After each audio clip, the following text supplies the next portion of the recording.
You're on a path in the woods, and at the end of that path is a cabin. And in the basement of that cabin is a princess. You're here to slay her. If you don't, it will be the end of the world.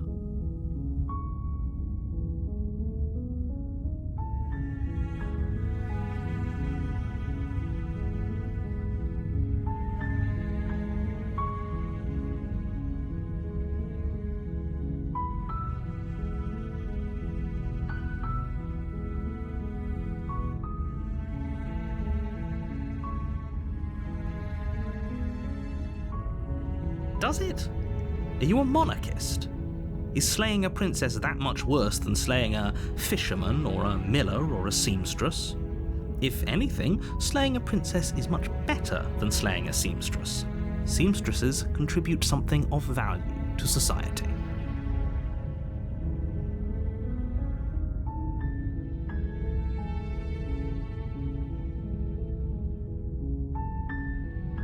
While I appreciate the mental exercise, we are running up against a bit of a ticking clock. Nevertheless, let me assure you, the princess is locked up because she's dangerous. She is not dangerous because she's locked up. And before you decide to waste even more of our time by asking how I know that, let me suggest a more pragmatic lens through which to view this situation. Causality doesn't matter here, because the end result is the same no matter what led us up to this point. If the princess leaves the cabin, the world will end, and there is no changing that. It's no use arguing semantics over a metaphorical chicken or egg, because the egg is hatched and it's about to ruin everything. Unless, of course, you do your job and slay her.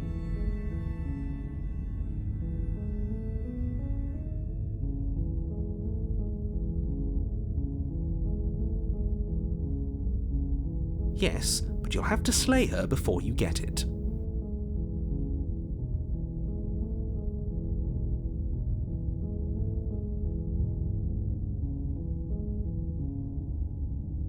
It's a secret, but I think you'll like it. It's a special reward, just for you. And whatever you think it might be, I can promise you it's going to be even better than your wildest imagination.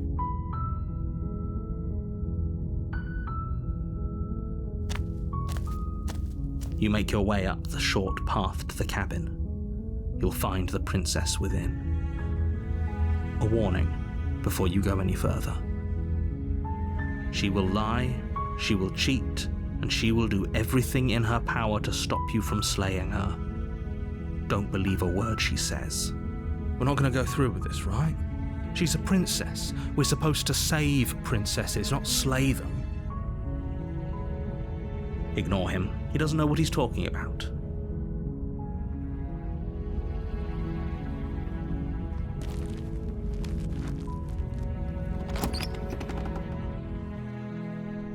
The interior of the cabin is almost entirely bare.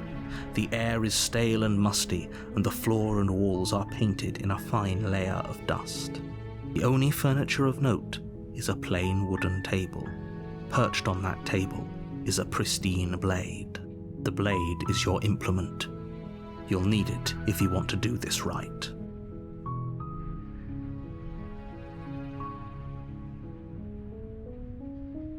You take the blade from the table. It'd be rather difficult to slay the princess and save the world without it.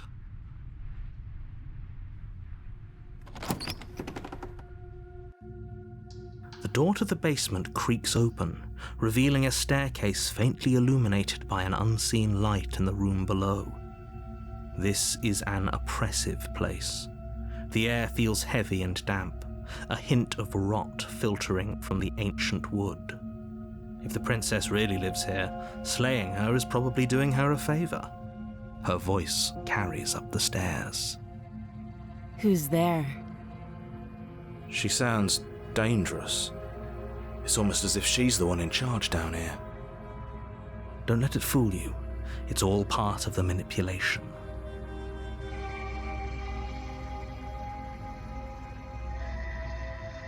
Don't be a stranger. It's been so long since I've had any visitors. Come on down. You walk down the stairs and lock eyes with the princess.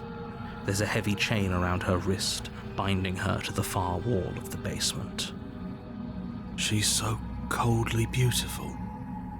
Is she really a threat to the world? Focus on the task at hand. And there you are. Are you here to kill me or something?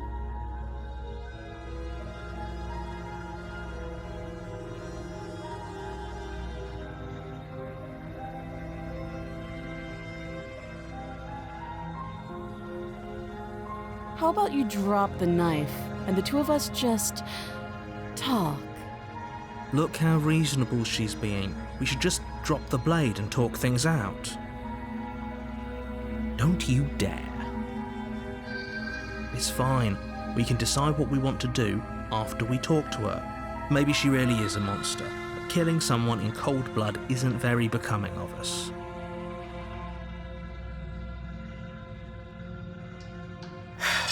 The blade tumbles out of your trembling hands and drops to the floor with an unceremonious clang. Thank you.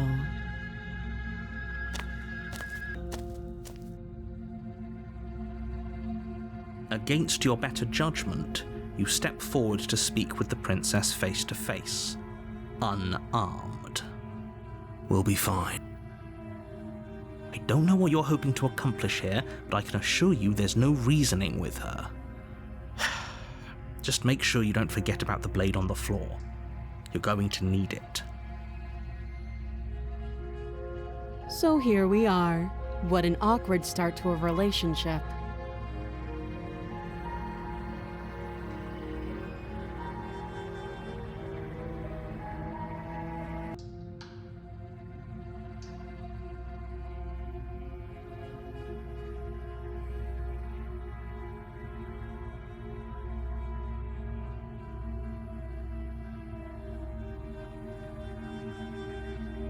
She hesitates before answering.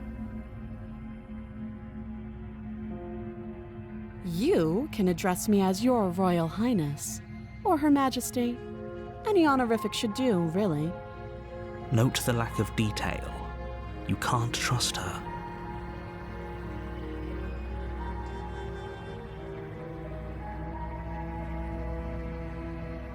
Too long. Again, she offers no specifics. No matter how hard you try, you'll never get a straight answer out of her.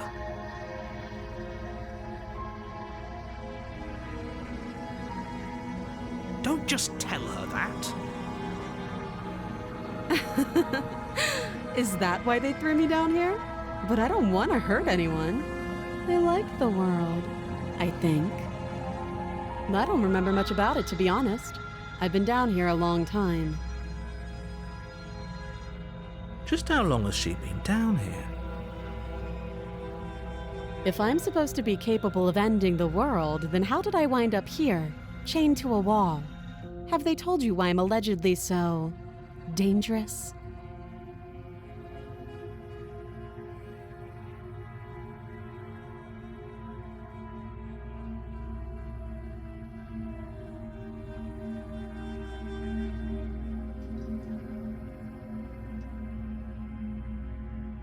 Sooner or later, you'll understand that I have your best interests at heart. Hopefully sooner. How sweet. Now be a pal and help me get out of here, would you? We could figure out how to deal with them after I'm free.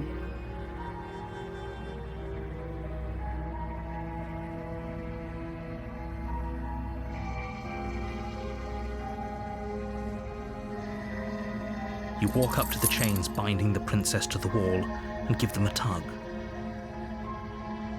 They're large and heavy, far too solid for you to even imagine trying to break them apart. I'm guessing you don't have the key. Maybe it's somewhere upstairs. Doubtful. Whoever locked the princess away down here intended for her to never see the light of day. They wouldn't have just left the key to her chains somewhere in the cabin.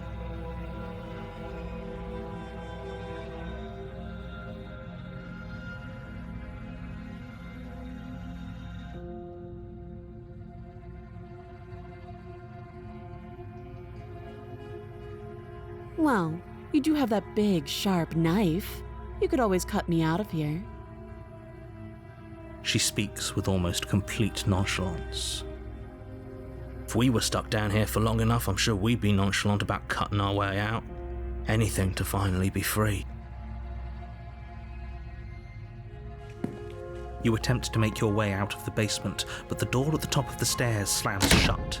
You hear the click of a lock sliding into place. Is someone else here?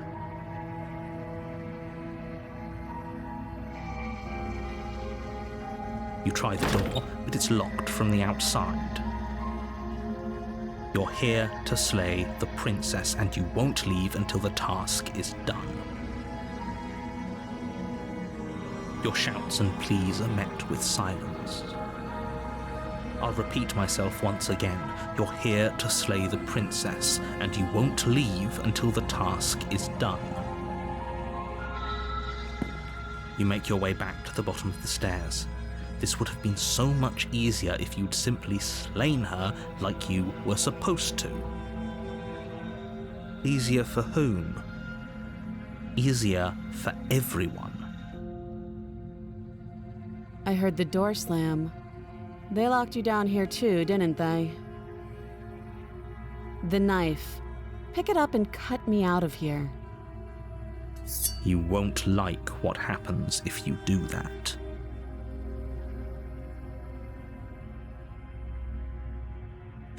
Against your better judgment, you place the blade against the princess's arm, just above the massive, unyielding chain. You cut into her flesh. The blade is sharp, and you make quick work of it. Before long, you're able to crack through bone, and she pulls the bleeding stub of her arm through the iron gauntlet. She didn't so much as utter a sound. Free from her bindings, the princess turns to face you, her fierce gaze meeting your eye. How is she so composed after losing an arm? It's like she isn't even bothered by it. Thank you. Now let's get out of here. No, we won't have any of that. The stakes are too high. You can't just let her escape into the world. No, I just can't let her escape into the world. As the princess approaches the bottom stair, your body steps forward and raises the blade. Wait, this isn't fair. You can't just do that. Watch me.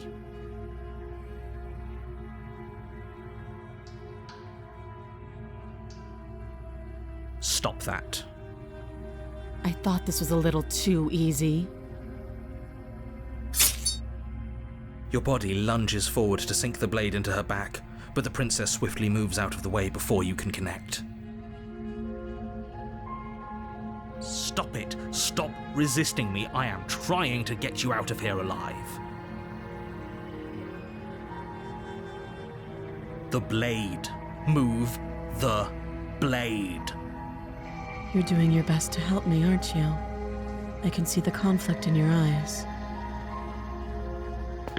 I'll make this quick. She steps forward and pries the blade from your rigid hands. Maybe I'll see you in another life. And then she slits your throat with an almost clinical ease. Her face remains unchanged as she watches you collapse to the ground, blood flowing from your butchered neck. This is the end, isn't it? I'm afraid it is. Everything goes dark, and you die. I hope it was worth it.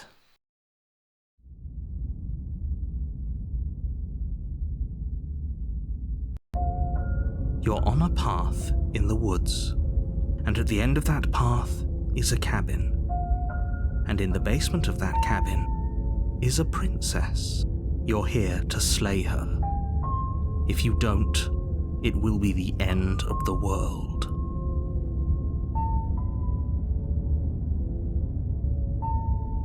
Oh, don't you start grandstanding about morals. The fate of the world is at risk right now, and the life of a mere princess shouldn't stop you from saving us all. Don't forget what he did to us the last time around. I wouldn't trust a word out of his mouth. There's got to be a way out of here, for us and for the princess. We just have to keep trying. I'm inclined to agree. If he doesn't remember what happened last time, maybe it's best to keep it that way. You know I can hear you two, right? It's going to be a lot harder than you think to keep secrets from me. And as far as trying to help her goes, need I remind you how catastrophically dangerous she is to the world at large? I told you about the stakes of this situation less than a minute ago.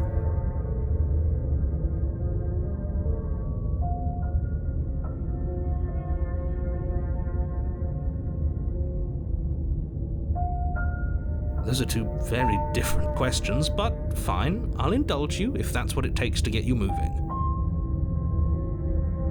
Let's say for a moment that this really is the second time you've met me, or at least a version of me. If you're back here, I'm assuming you died, which probably only happened because you didn't listen to me. The absolute irony.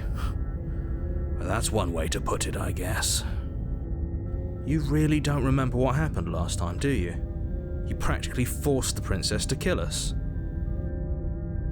That doesn't sound like the sort of thing I'd do, which is honestly all the more reason for you to not buy into whatever self-delusions the three of you are crafting.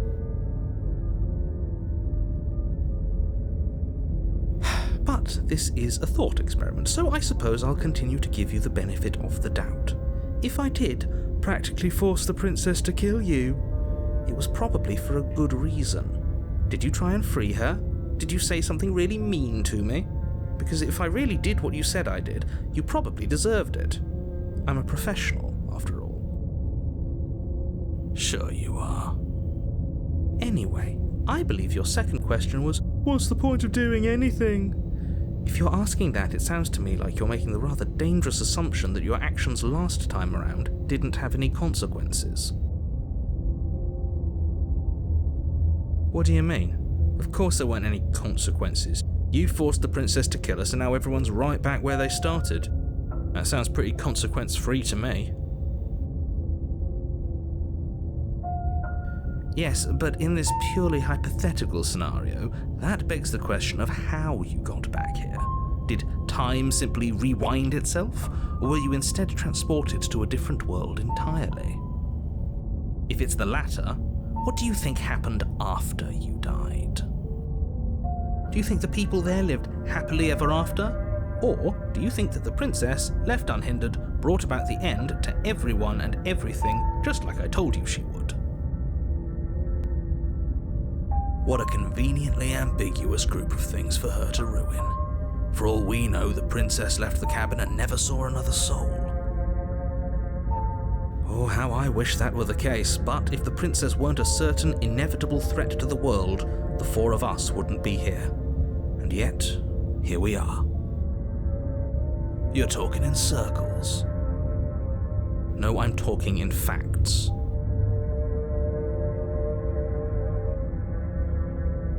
Just be quick about it.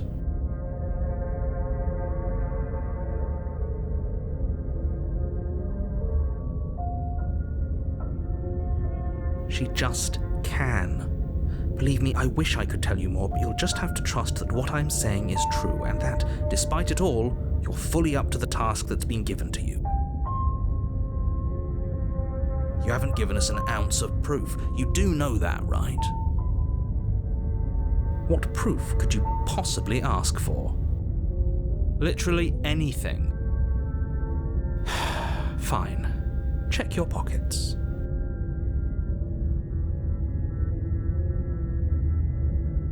You decide to leave your pockets unchecked. See? You two are the only ones who care about this little aside.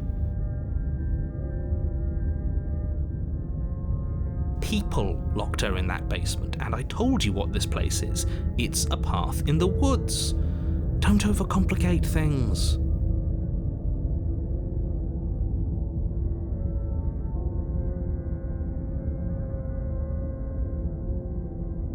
Look, I'm not supposed to say this, but it's because you're special. You're the only person capable of doing this. Call it a prophecy, if that helps, but it's just the way things are. Oh, I didn't know we were special. Of course you're special. Why else would you be here? Yes, right. We're here because we're special. Look, you're annoyed that you're here. I get it. I'm also annoyed that I'm here. But we're all in this together, and we're dealing with a bit of a ticking clock right now, so please just get to the cabin. I've told you everything you need to know. Going into more detail would just overcomplicate an otherwise very simple situation and make your job more difficult. Not to sound like a broken record, but the less you know about her, the better things will go for all of us. I know it sounds like I'm hiding something, but you're just going to have to trust me here.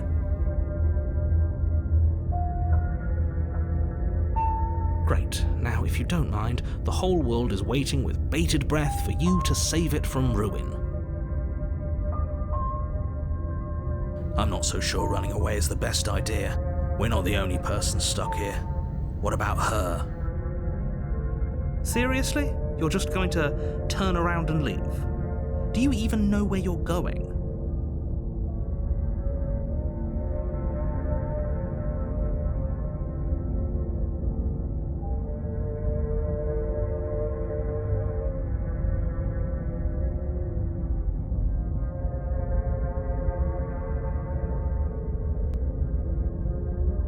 I guess we will.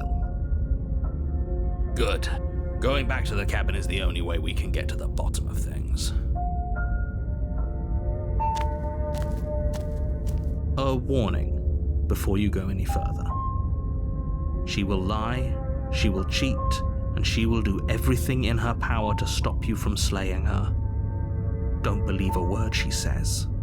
Yes, don't believe a word she says. Just go in, take the knife, and do what you're supposed to. Wink.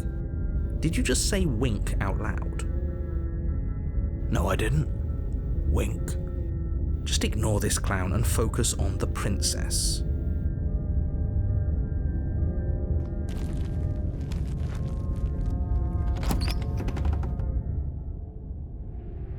The interior of the cabin is less a cozy woodland retreat and more like a dungeon. A few pathetic wisps of starlight attempt to illuminate the cold, uninviting stone walls, and thick, wrought iron bars barricade the windows, reminding anyone who enters that this is a prison. The only furniture of note is an iron table, bolted to the floor, a pristine blade perched on its edge. The blade is your implement. You'll need it if you want to do this right.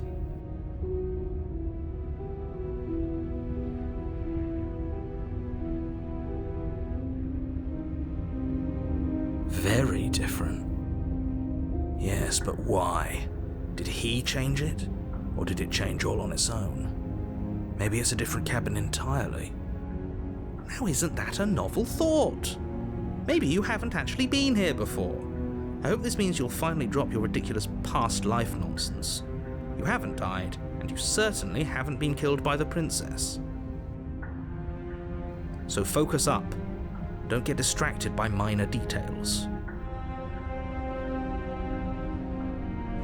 You walk up to the wall next to the basement door. It's a wall. There isn't much to see here. What are you talking about? This isn't a wall. It's a mirror. Or at least it'll be a mirror once we wipe off that layer of grime. You reach forward and rub your hand against the cabin wall. I hope you know how ridiculous you look right now. But there was a mirror a second ago. And now it's gone. If he doesn't want us to know about it, it must be important. We should keep our eyes peeled. Maybe it'll be back. I'm afraid I'm going to insist we take the blade. We're in a dangerous situation, and I'm not letting us go down there without a weapon. Are you sure? She killed us with it last time. What if she turns it against us again? Yes, I'm sure, and I've already got a plan for that. Still with those past life delusions, are we? I hope part of that plan is don't give the world any monstrosity your only weapon, because unless you've decided to arm the princess, I don't think you need to worry about her having a weapon. Peachy, we'll be fine. Okay, I'm trusting you.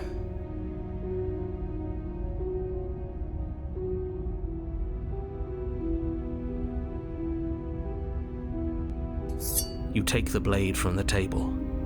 It will be difficult to slay the princess and save the world without a weapon. Thanks. I mean it.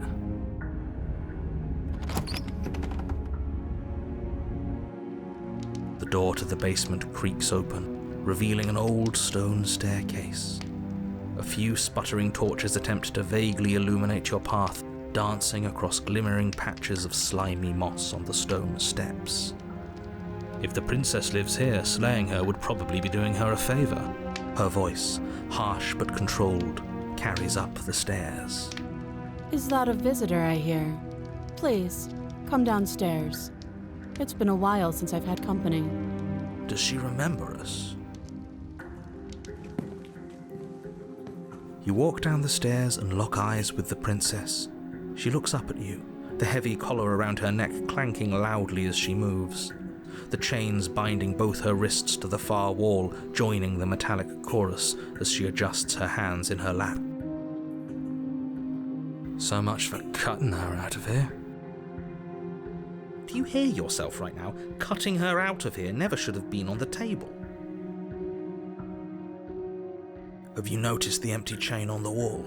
Odd that in a place where everything seems to serve a distinct purpose, there would be something so obviously useless.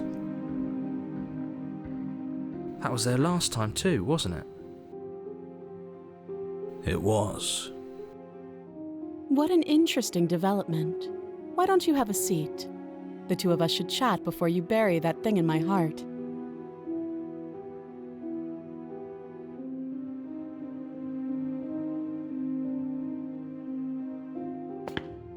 You step towards the princess, but she stops you before you get too close, holding up one shackled hand. There's fine. I'd prefer we keep some distance until we've sorted this out. That's reasonable. We do have a weapon. Might as well put her at ease. You do as she asks and sit on the floor, still a good distance away from her. Thank you. Now, what are your intentions for me?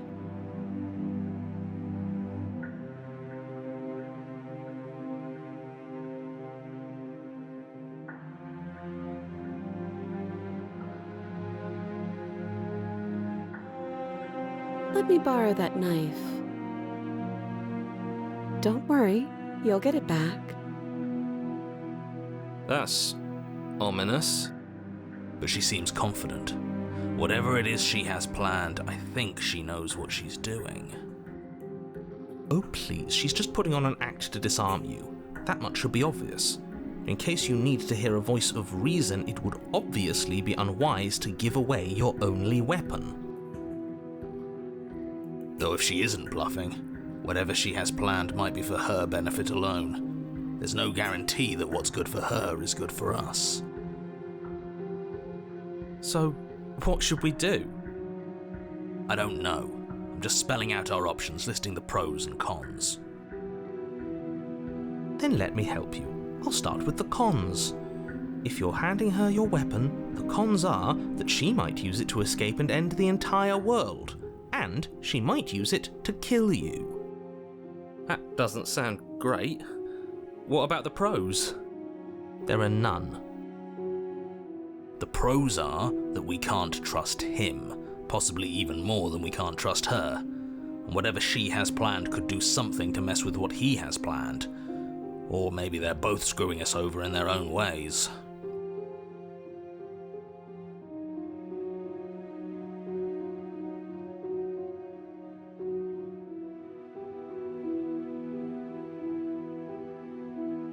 I don't know, but you could always try it on. Maybe it'll fit. I hope I don't actually have to say this, but please don't lock yourself in chains. We need you ambulatory if you're going to save the world.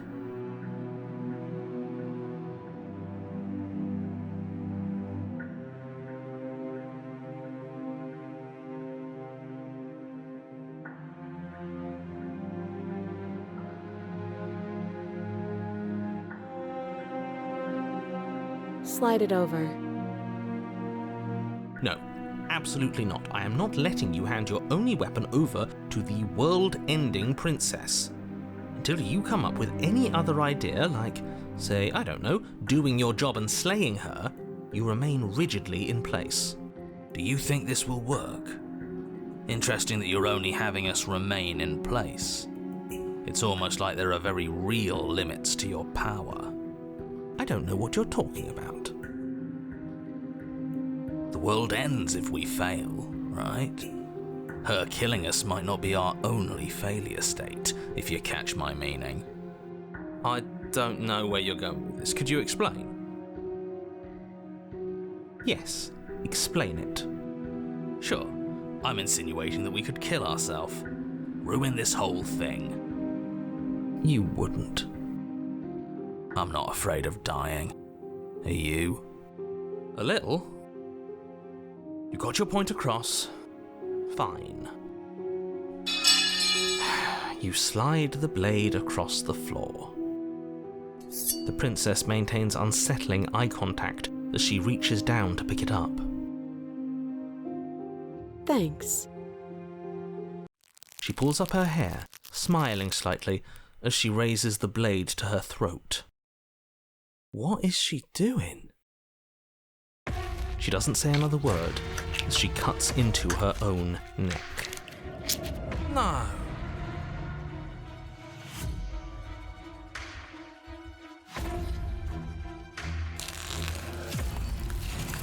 Her eyes stare forward, unblinking, as she saws through skin, veins, cartilage. At last she reaches bone, the blade grinding audibly against her vertebra as it continues to slice its way through her neck. I'll be damned. She's actually doing your job for you. Why would she do that? Huh. So that's her play. Killing herself? She isn't dead yet.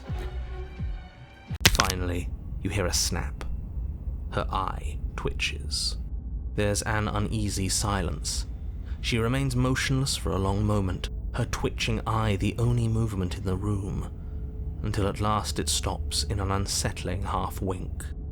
Her head twists slowly to the side, flopping to her shoulder, and her neck opens.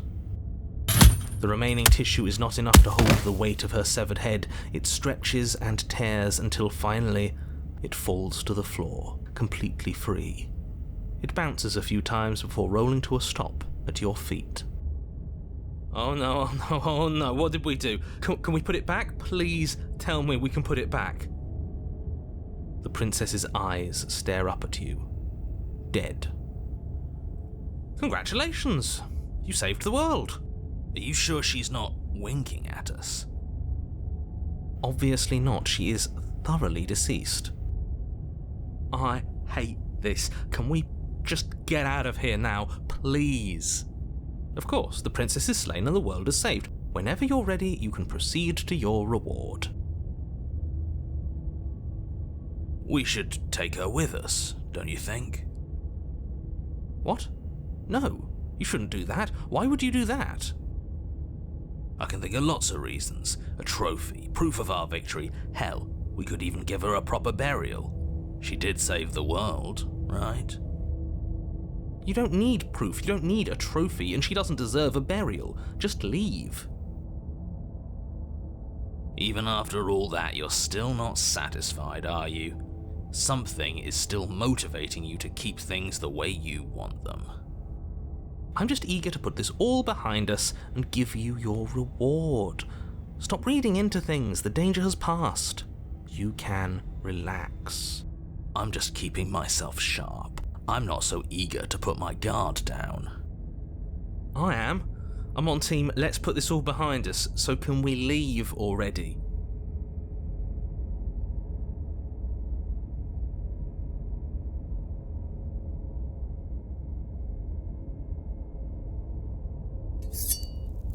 Ugh, fine. You pick up the princess's severed head, its neck stump still oozing bodily fluids. Then make your way back upstairs to the first floor of the cabin. Did you see that? I could have sworn she moved. She didn't. She's dead. But what if she's not? Are you listening to yourself? Do I need to explain to you why decapitation is lethal?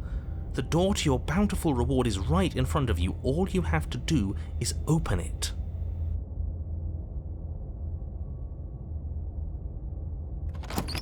You open the cabin door, ready to return to a world saved from certain doom.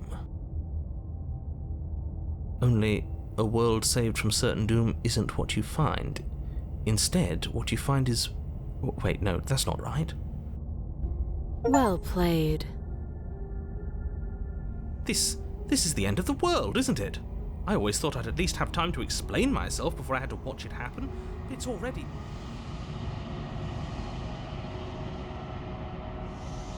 over? Is he gone? But we're still here. Maybe it wasn't the end of the world after all. Maybe it was just the end of his. Thanks for carrying me up here. I had to take it on faith that you would know what to do. I'm glad I was right to trust you. So, this is the outside. Maybe it's just my lack of body, but it's colder than I expected.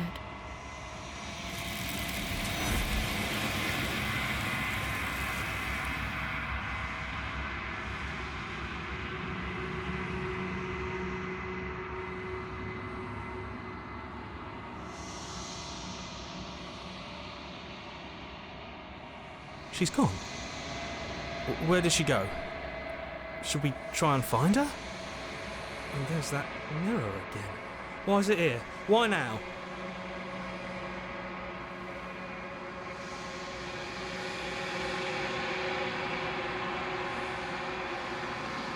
There's something dreadful about it. I don't think you should. You're right. Part of me wants the truth, but something stronger is holding me back. Fear.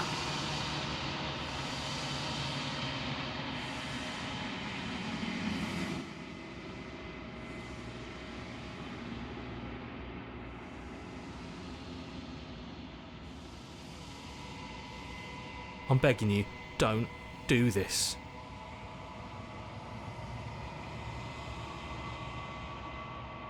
It's different now. It feels... I don't know. Final.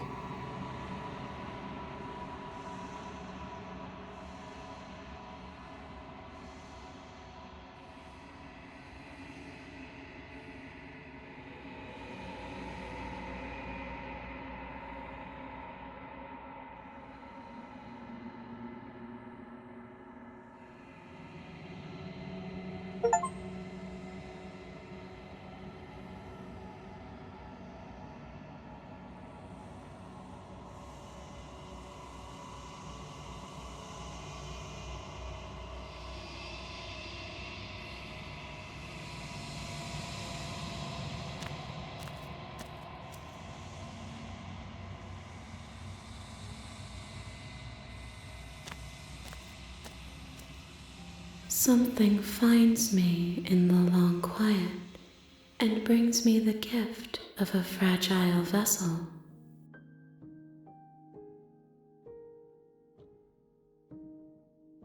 I am solitary lights in an empty city. What are you?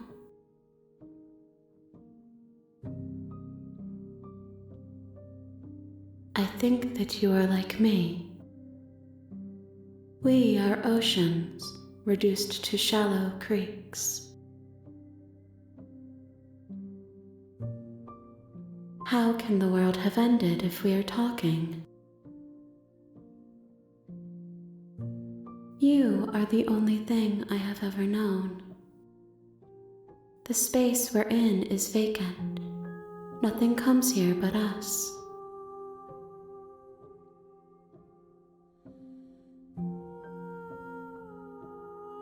I have only just now stirred to consciousness. I could not have trapped you here, and I too yearn to be free. She is part of me, and part of me is her.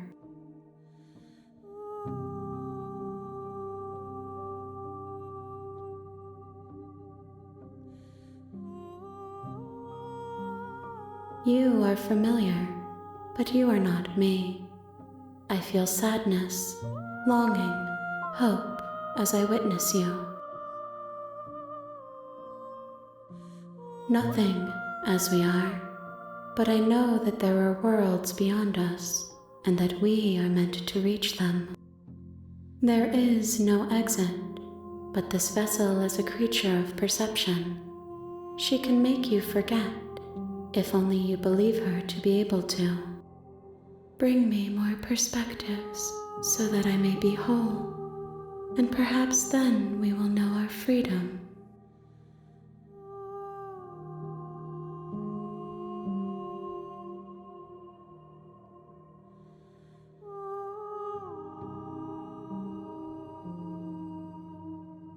She asks that I tell you to remember her. You won't.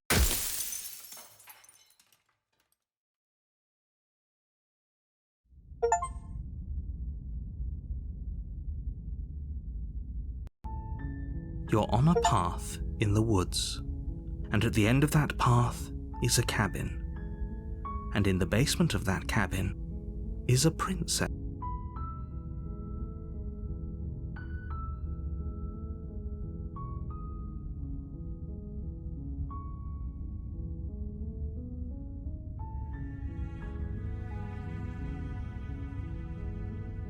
Don't mention it. It's all part of the job. You make your way up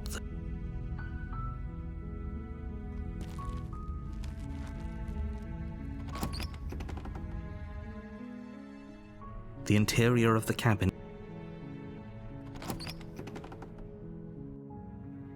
The door to the basement creaks open, revealing a staircase faintly illuminated by an unseen light in the room below. This is an oppressive place.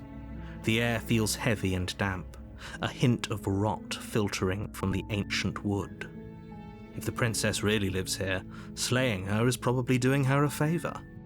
Her voice softly carries up the stairs. Hello? Is someone there? It's hypnotizing. It's the kind of voice you only have to hear once to remember it for the rest of your life. Don't let it fool you. It's all part of the manipulation. You're playing a dangerous game by coming here unarmed.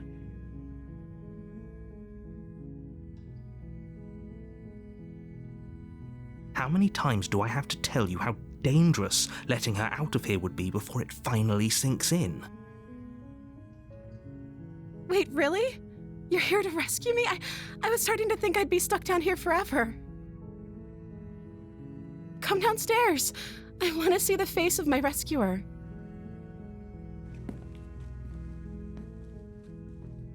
You walk down the stairs and lock eyes with the princess. There's a heavy chain around her wrist, binding her to the far wall of the basement. She's beautiful.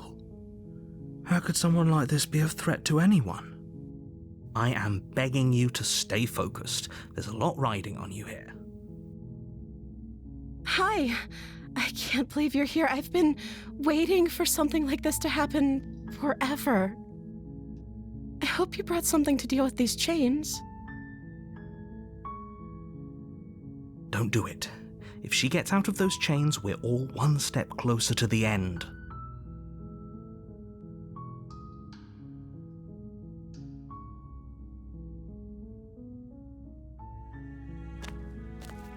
You're only making this more difficult. Thank you. Thank you. You're making a huge mistake. No, you're doing the right thing. You walk up to the chains binding the princess to the wall and give them a tug. They're large and heavy, far too solid for you to even imagine trying to break them apart. I'm guessing you don't have the key? Maybe it's somewhere upstairs. Doubtful. Whoever locked the princess away down here intended for her to never see the light of day. They wouldn't have just left the key to her chains somewhere in the cabin.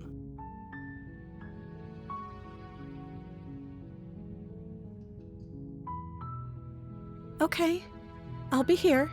Good luck.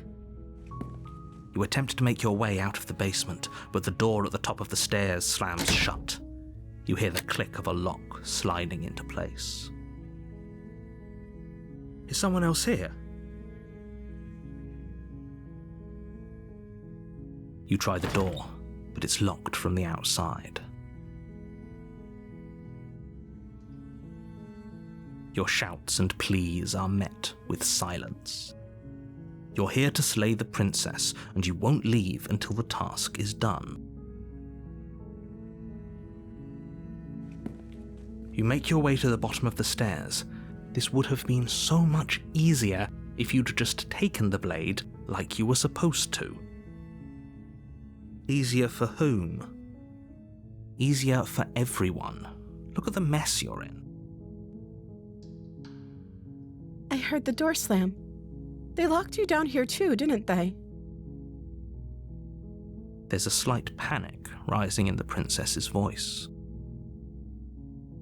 If I could just get out of these chains, I know we could force our way out of here together. She barely hesitates before raising her arm to her mouth, her teeth tearing through her limb with the determination of a trapped wolf. As she rips her flesh from her bone, a sound comes from behind you, the clang of bouncing metal. It's the blade from upstairs. You're not sure how it made its way down here, but if there's a time to strike, it's now. Or we could use it to free her.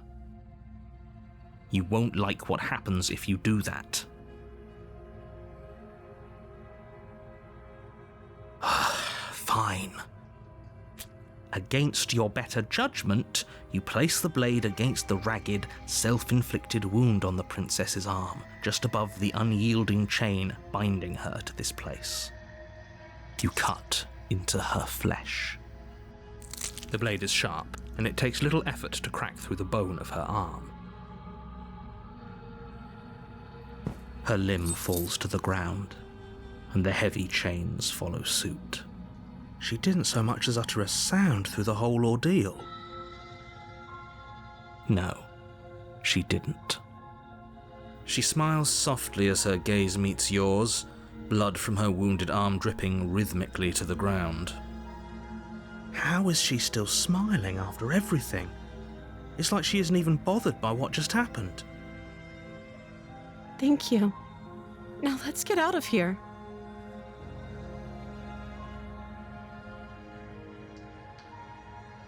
No, we won't have any of that. The stakes are too high.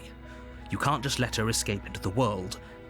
No, I can't just let her escape into the world. As the princess approaches the bottom stair, your body steps forward and raises the blade. Wait, this isn't fair. You can't just do that. Watch me. What are you doing? Stop that. Something's come over you, hasn't it? You know you don't have to do this, right? Your body lunges forward, the blade held low, ready to sink into her heart. But the princess dodges, stumbling back against the wall before the blade has a chance to connect.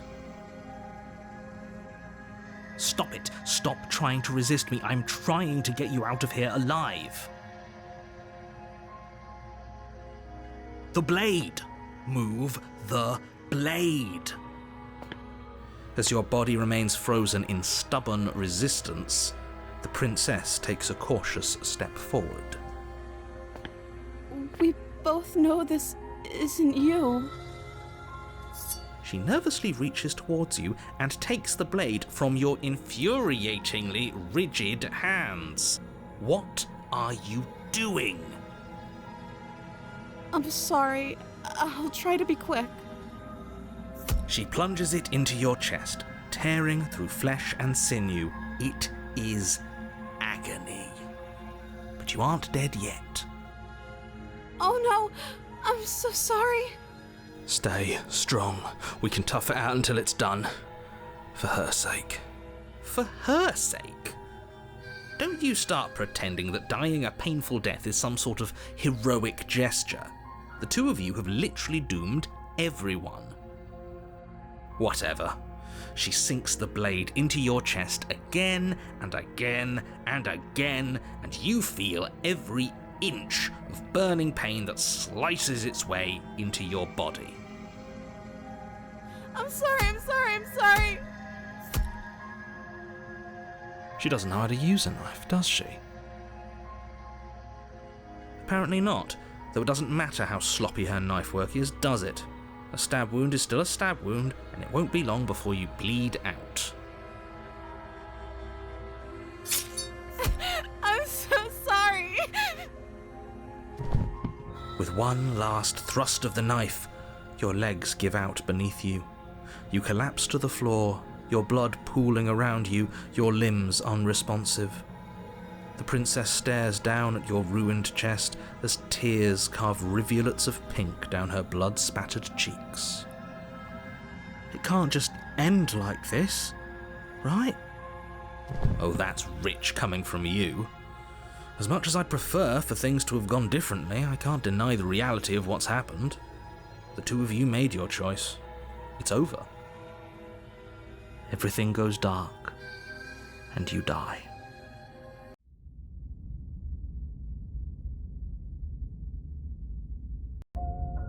You're on a path in the woods, and at the end of that path is a cabin. And in the basement of that cabin is a princess. You're here to slay her. If you don't, it will be the end of the world.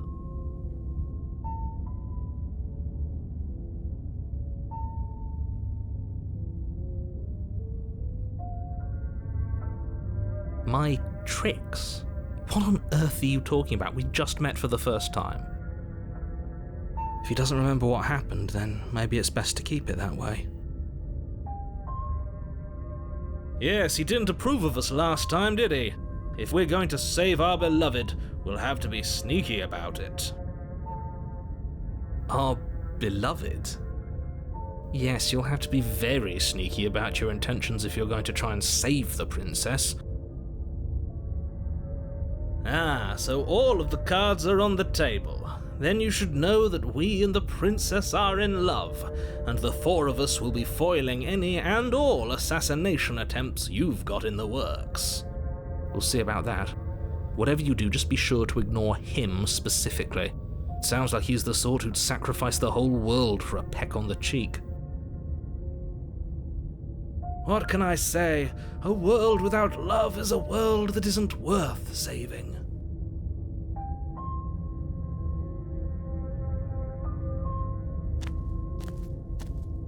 A warning before you go any further. She will lie, she will cheat. We already told you we're not playing along with your little game. It's your lies that can't be trusted. Her beauty is the only thing in the world we can believe in. I think we've already been over this. I'm pretty sure he just likes the sound of his own voice. I do, but I also speak from the heart. My passions are too great to be stifled. They must be expressed. Sure, yeah, your passions are strong and all, but not everyone needs to hear them. Some things are better kept quiet. Don't pay their bickering any mind. Focus on the task ahead.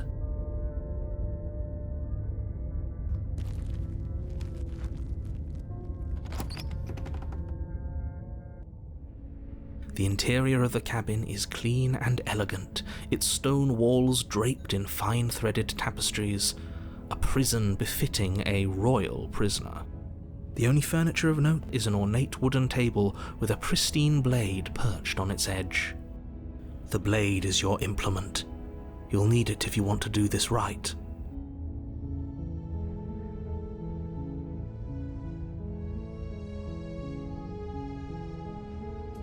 You take the blade from the table. It will be difficult to slay the princess, and I suppose if we're to play the role of dashing knight, we need an equally dashing sword. That way she'll know we can defend her from her enemies. Hopefully it doesn't put her on edge, and hopefully it doesn't get turned on us again. There's no use arguing over motivations right now. It's good that you took the blade. You'll need it to do your job. You walk up to the wall next to the basement door. It's a wall. What are you talking about? This isn't a wall. You reach forward and rub your hand against the cabin wall. But there was a mirror a second, and now it's gone. Pity. We could have a feather out of place, and now we'll never know. We can't gallantly sweep her off her feet if we have a feather out of place.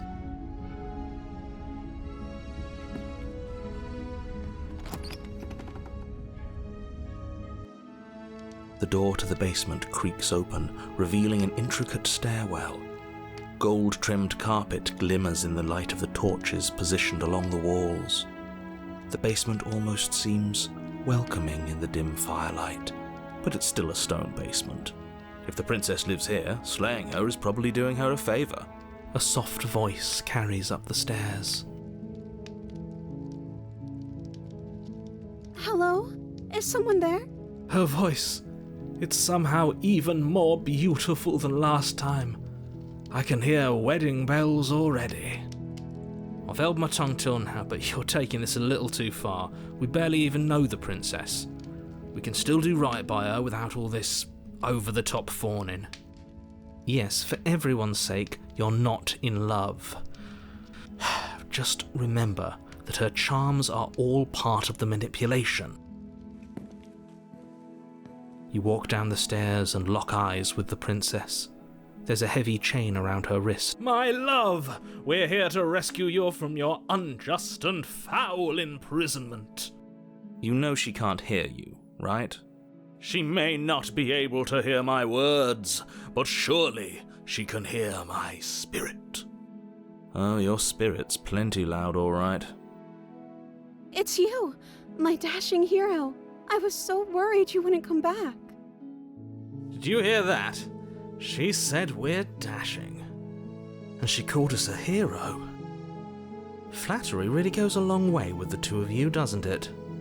Waiting for you to come back. I didn't want to believe your ravings back in the woods, but this is next to incontrovertible evidence. You've been here before. That's right, villain, and you killed us. Well, she killed us.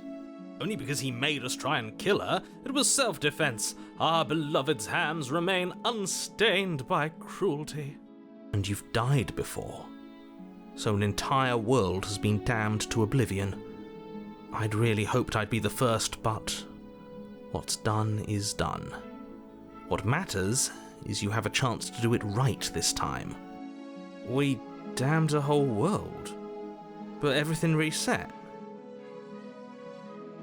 Nothing resets, you're just somewhere else. And you can't keep hopping between worlds forever. Especially not without leaving a trail of incomprehensible devastation behind you. This is horrible. Horrible for you, maybe, but we've been given another opportunity to sweep her off her feet and treat her like the lady she is. Now, hold on, if she actually ended a world, are you sure we want to do this? Are you sure we want to rescue her?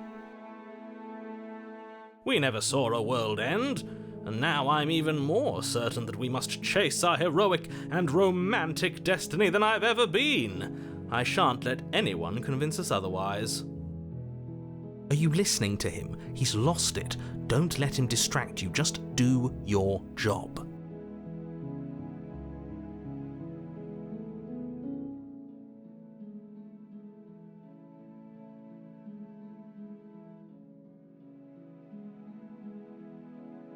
If another version of me was pushed to such drastic action, it was for good reason.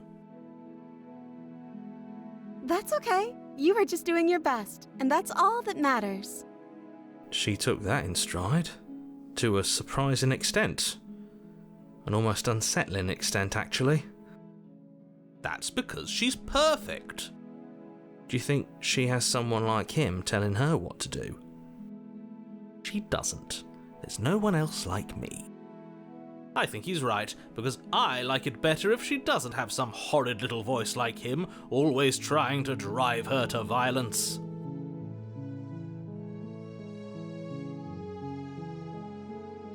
I'm sorry. Didn't you want me to? Did we? We warned her of the cruel forces seizing our body. That's practically telling her to kill us. She is our beloved, and she made the choice to free us of our misery, to show us mercy and make the best decision for everyone. She made the best decision for her. Don't be so quick to assign kindness. You're just opening yourself up to manipulation.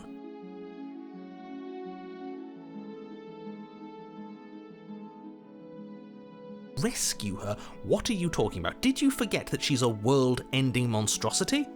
And even if you wanted to unleash her onto the world, despite the complete moral disaster that would be, you'd have to get her out of those chains.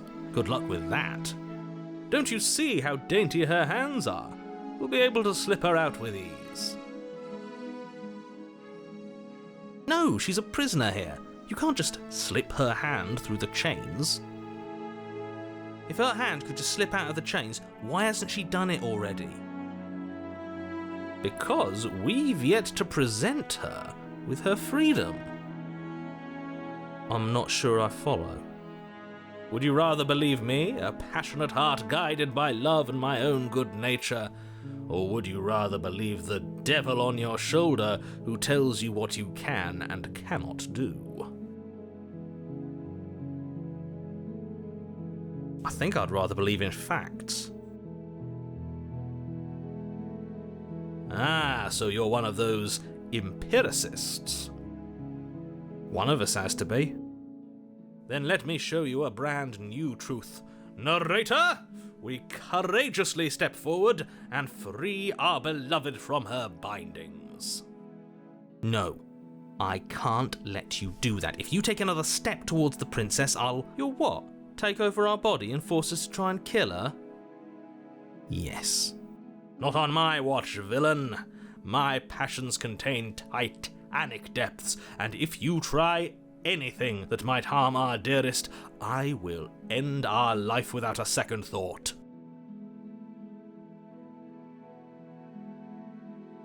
You wouldn't.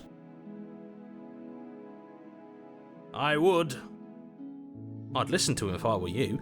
He has a lot of strong feelings, and doesn't the world end if we don't stop her?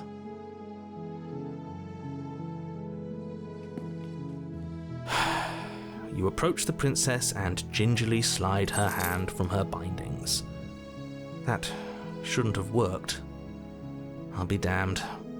We're doomed.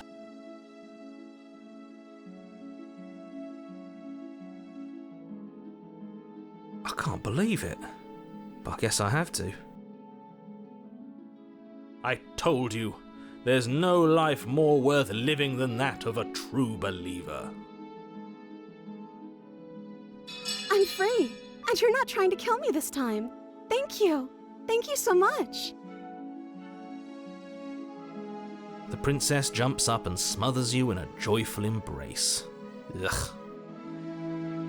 Are you sure you want to do this? Just one slip of the wrist and your pristine blade is buried in her back, and everyone out there is saved. Is that a threat? You know what we'll do if you try it. You're going to regret this. What do we do now?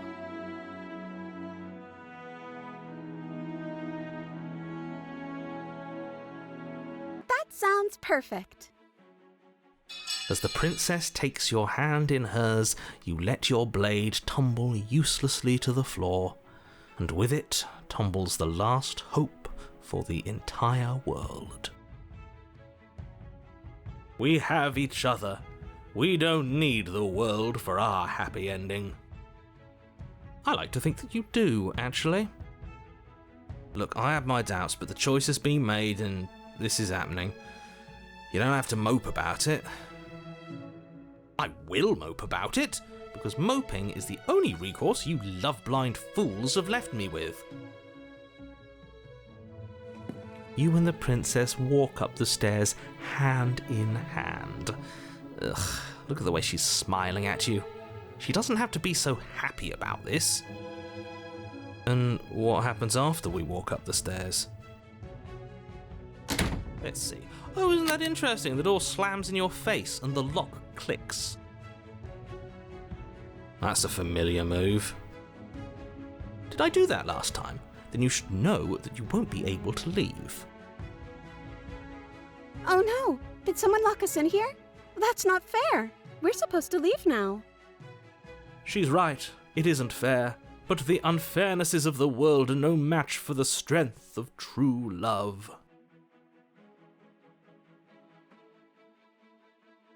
Enough with this true love nonsense. You just met her. Of course you wouldn't understand. Our passions run deeper than anything you have ever known. Are you listening to this? You don't have to go along with the every whim of that delusional voice. I'm just along for the ride at this point.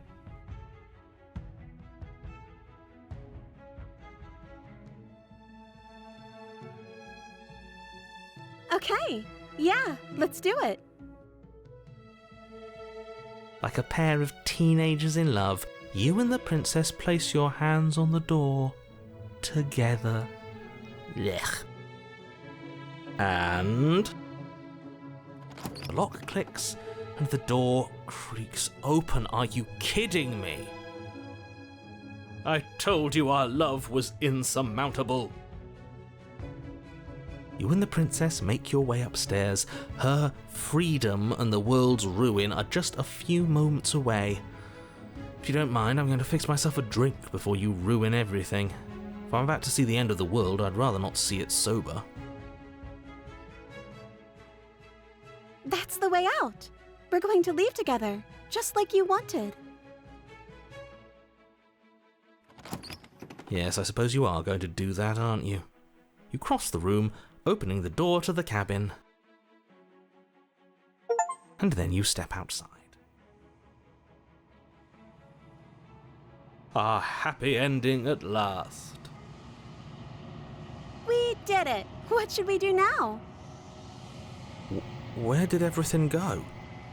Where did he go? Oh, is he gone? I hadn't noticed. I was too busy staring deep into our beloved's eyes. I'm cold. Is being happy supposed to be so cold? She's cold. Quick, our feathers. Pluck them all and weave her a coat worthy of a princess.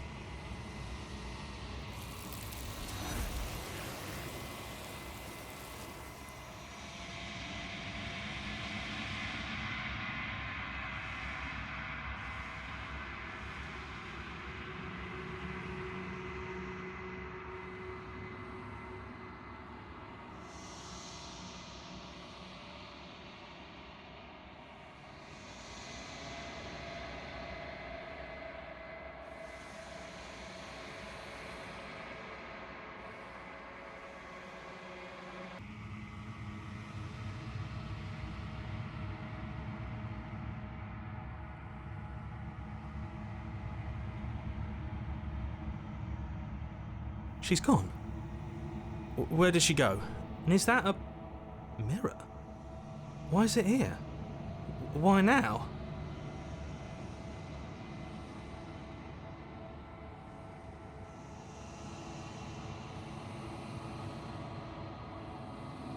What is that supposed to mean? Whatever awful thing I felt before, it feels so much worse now. Do it then. End us all before I die of a broken heart.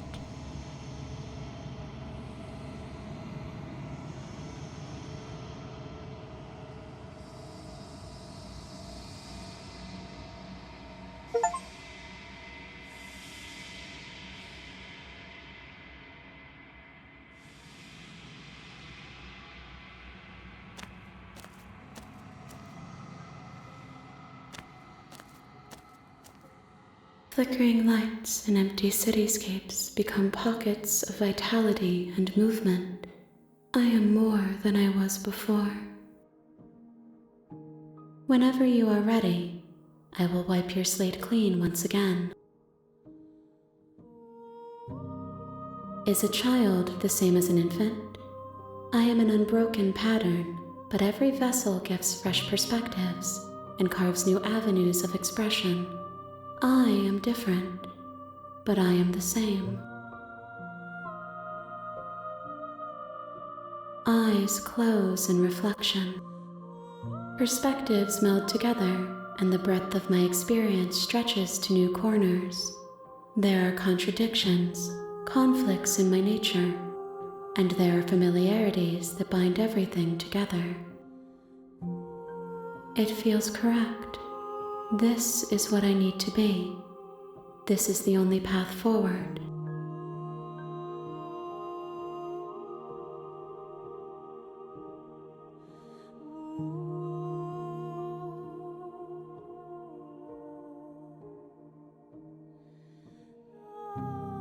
Those paths lead to worlds you've already seen, and to perspectives I have already made my own. They are useless to us now, inaccessible. The only paths of value are those that are yet untread.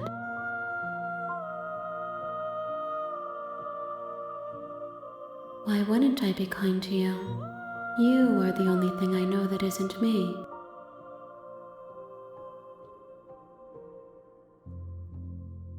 This one is soft and delicate.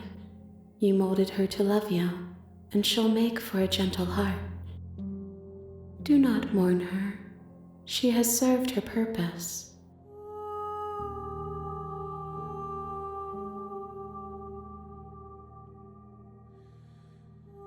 The vessels are shaped by memories of you, but their impulses are drawn to the edge of the long quiet. To them, you are a gate to something more, and any hurt you've caused them is understood as a fair price for freedom.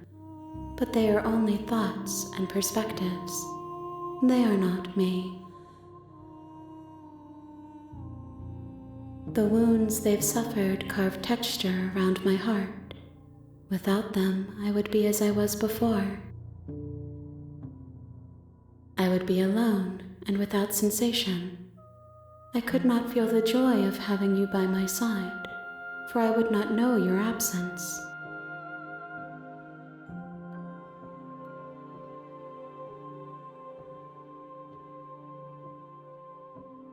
I will long for your return, but it will give me time to reflect on what I am. We will meet again.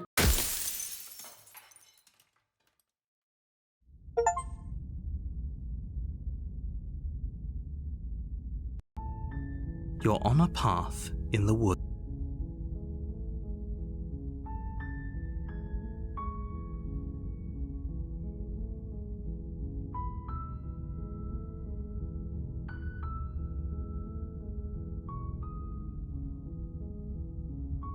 Seriously? You're just going to turn around and leave?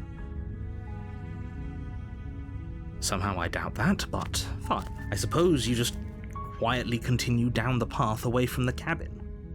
Good. What we're being asked to do here is wrong.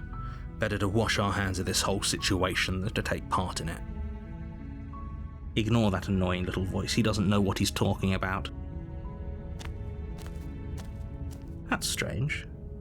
It looks like this path also leads to the cabin.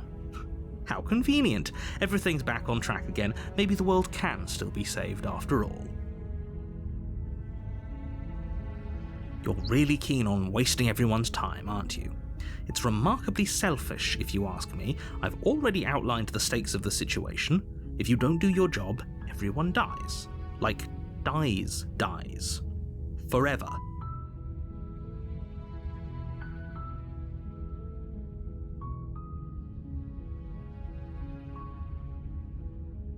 When I said everyone, I meant everyone. That's a pretty large group to just condemn to death over a single princess.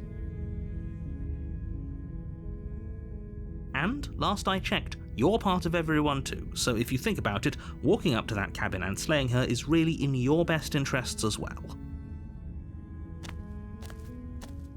But fine, you turn around and trek back down the path you came.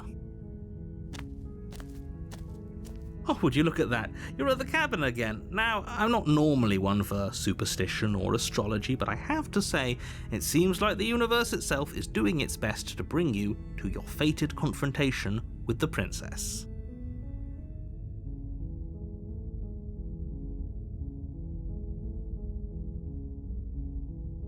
There's always a choice. Let me tell you right now that you're making the wrong one for pretty much everyone who's ever lived, as well as for everyone who ever will.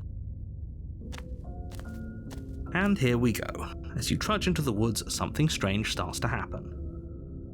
At first, it's little flickers out of the corner of your eyes, glimpses of familiar wooden structures through the leaves.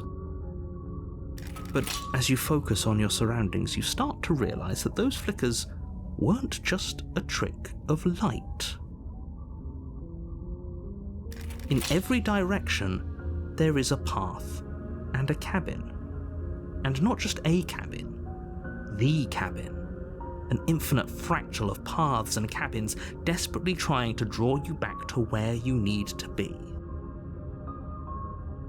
Wait, what's going on? But you're too stubborn for that, aren't you?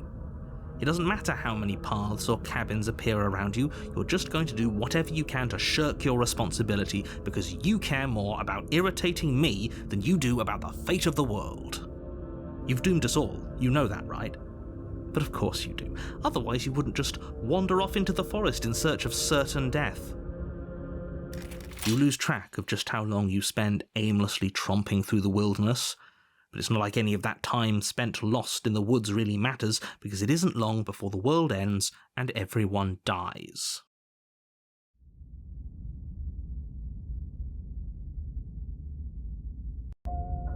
You're on a path in the woods, and at the end of that path is a cabin, and you're here to slay her.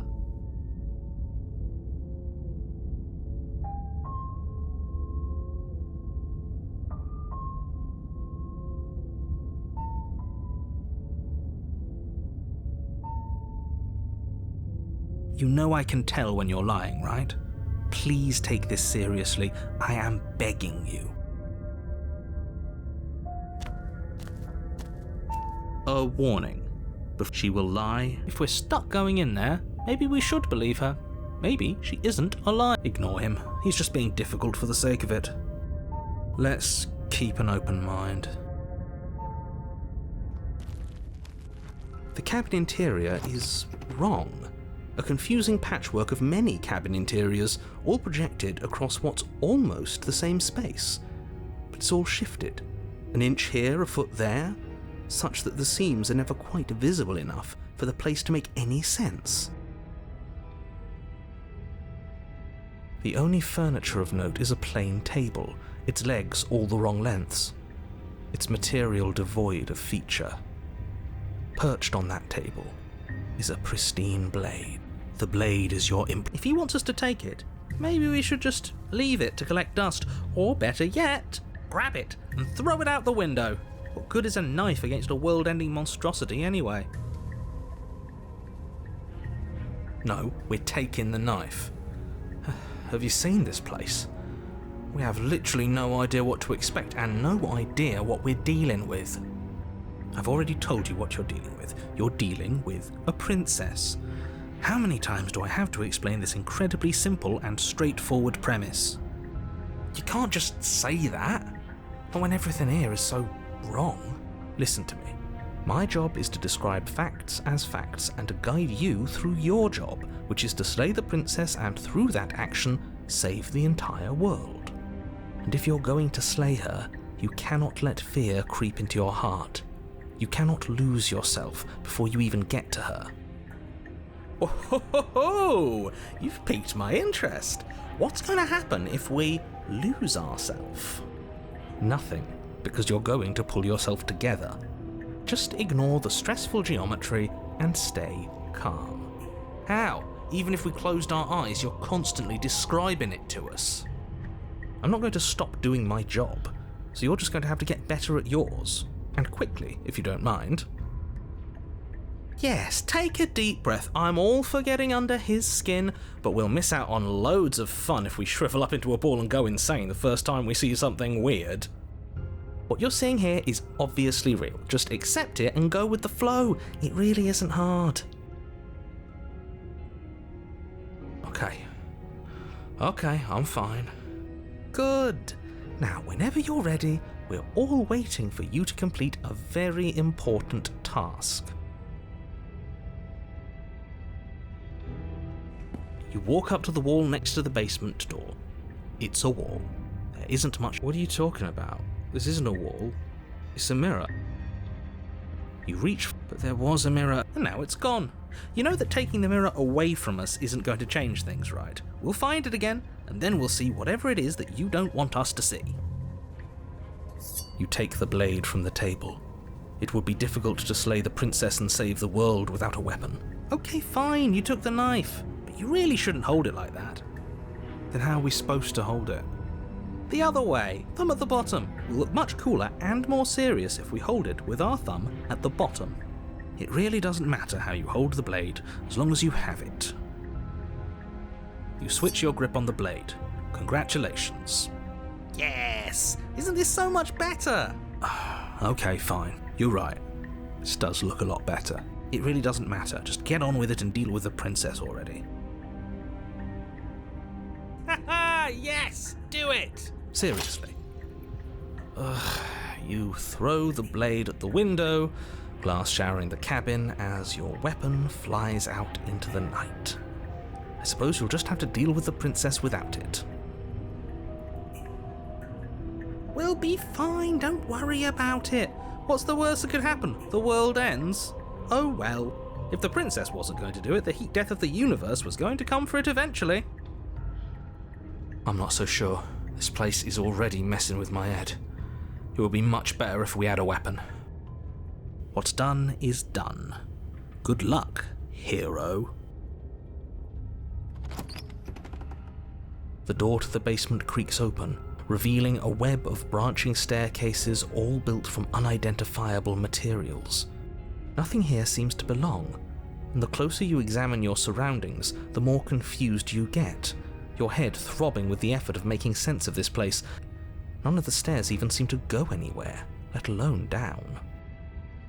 The air here has a sickening, almost sludge-like miasma to it, the kind of indiscernible quality that comes from the blending together of every scent there is at once. An odour that is simultaneously everything and yet the sum of it all coalescing into a thick, nauseating nothing. If the princess lives here, slaying her is probably doing her a favour. Her voice, a disquieting collage of tone and personality, drags up the stairs. Hello? Hi. What are you doing here? Are you here to kill? No, thank you. Oh, don't be such a baby. I don't want to do this. Let's just turn around and leave. This feels wrong. This feels like a trap. Like whatever we do, we're gonna die. We don't even have a weapon. But we already tried turning around and leaving, didn't we? And he threw up a wall. No way to go but forward. And whatever choice we make, whatever she is, we know one thing for sure. And what's that? That the fate of the world hinges on your success? There'll still be plenty of ways to ruin his day. You step to the right. The path feels soft and reassuring against your feet. The stairs almost seem to cradle you as you make your way down, like they're guiding your heels from one step directly to the next. You barely have to extend any effort to descend, the stairway doing most of the work for you. You don't feel like there's any concern that you might slip or tumble or lose your way. But the further you go, the deeper you sink in. First, it's like a lovely plush carpet, your toes digging down and barely hitting any resistance at all. But soon enough, you're fighting just to keep your knees from sinking out of sight. The The softness threatens to swallow you whole, to wrest control of your body and surround you in a false ethereal bliss, pretending to save you from the cruelties of choice and consequence. It's slow going, but you manage to fight against the overwhelming urge to fall back into comfort and nothingness, the very struggle to continue forward consuming your every thought.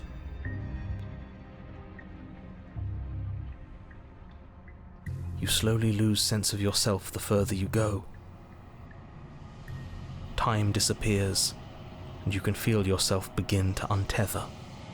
Physical sensations dull and then vanish, until the only things experienced are the endless repeating patterns and emotions of the journey, a continuous march forward to a destination long forgotten. Consumption and betrayal, skepticism and blind devotion, rivalry and submission, terror and longing, pain and unfamiliarity. And at the heart of it all, an emotion that can only be described as... Are you okay? What the hell was that? What happened to us? I feel so strange. Like I'm fundamentally different, but also still the same person I was at the top of the stairs. Oh well, that was a trip, but now it's over. Time to get back to our old devilish ways.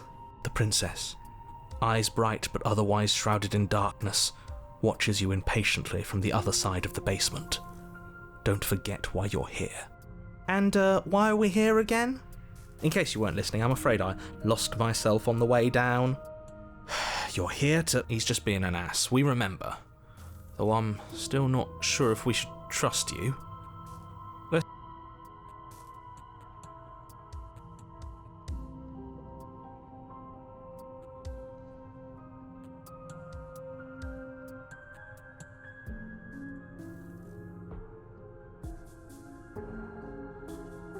That's okay.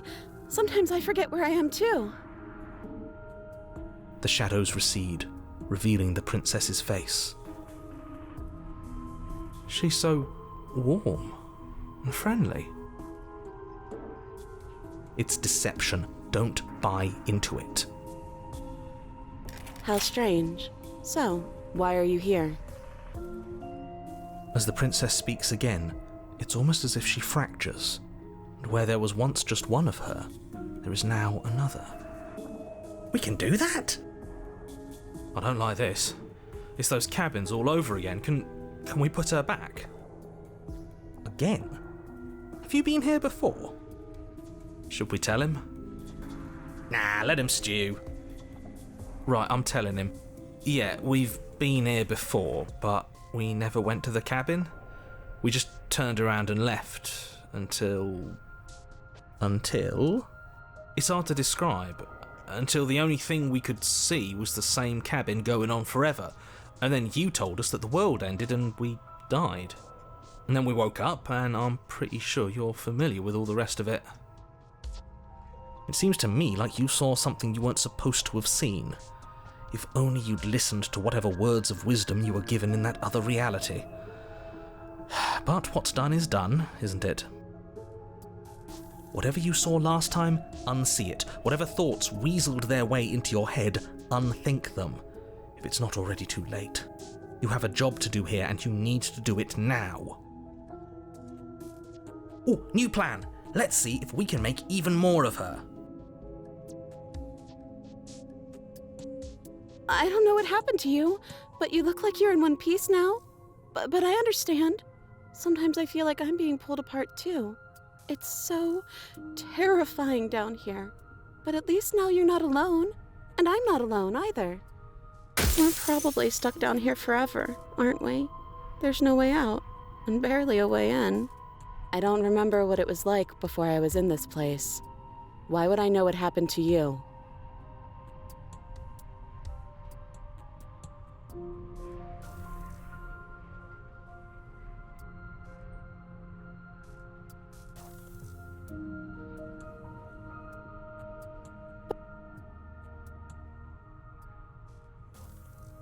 Because I know everything you've heard about me is true, and I'm going to lay waste to everything, starting with you.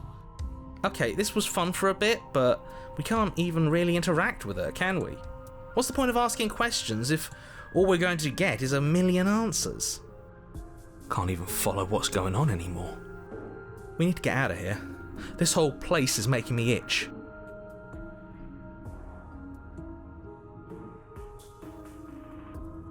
Do you need help? Not that there's much I can do chained up like this, but I'm the only one down here. So if you need anything, I'll do my best. I don't feel like I've gotten any bigger. It must be fear creeping into your heart. You know you can't stop me.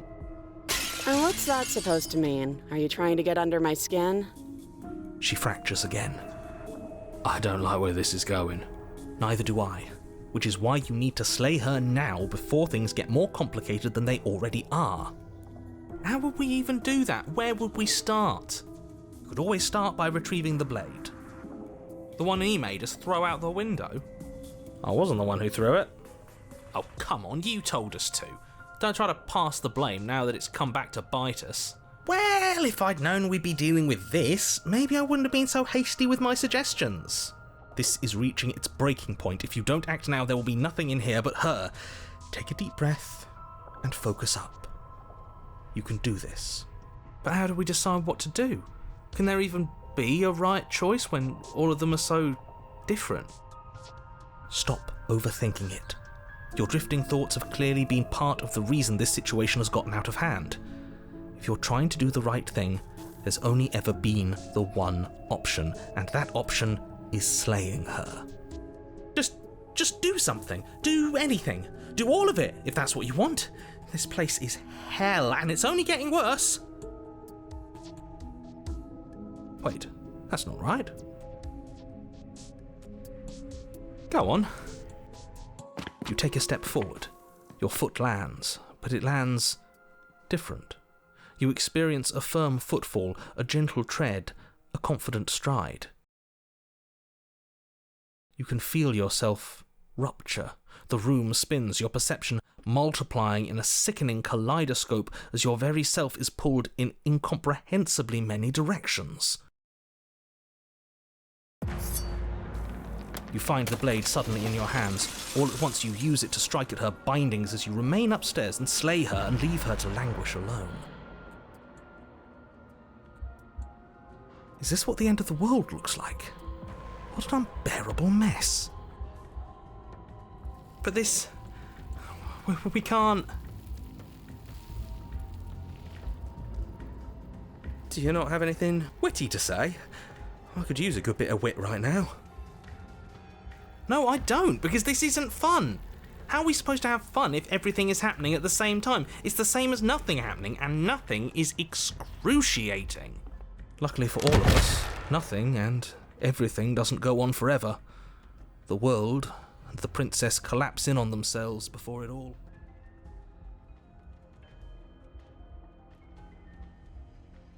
Falls apart? I think he's gone. We were never going to salvage this, were we? What happened to us? What are we? There are parts of us that are dead, and the others, they just don't fit. They just don't fit. We can feel them moving around in spaces they don't belong. It's all so uncomfortable. Did you do this? Did we do this? Can you pull us back apart? Can you fix us? We should help her. I think we did this. How surprisingly sincere. I didn't actually think our actions had consequences. It's a little late for regret, isn't it? Please.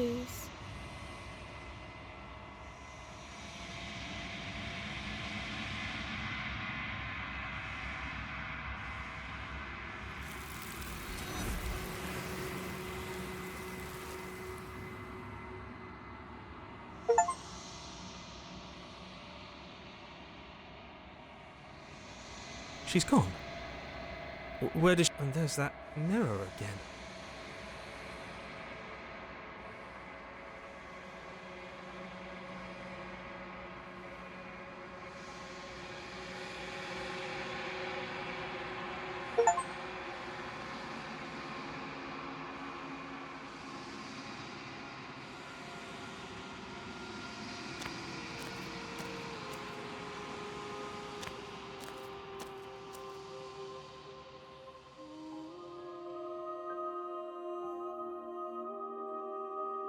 All of me is changing, and yet the rest of me is still the same.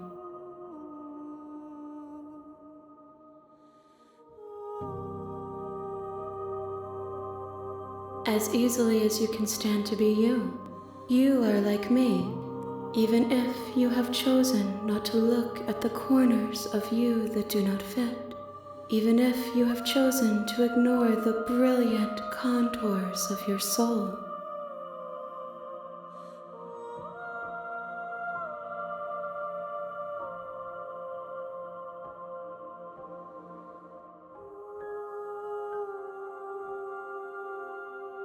It changes me, but it doesn't make me worse, nor does it make me care for you any less. Does it make you worse? Do you resent me?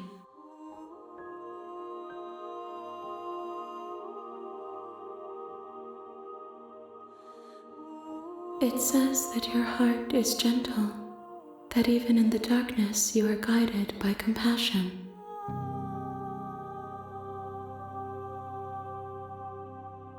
These ones are a contradiction, a winding kaleidoscope of paths unwalked. They are stretched into a shape not unlike me, but it is a shape they cannot hold. They will make for a rich and vibrant heart. Do not mourn them, for they will finally get to know themselves.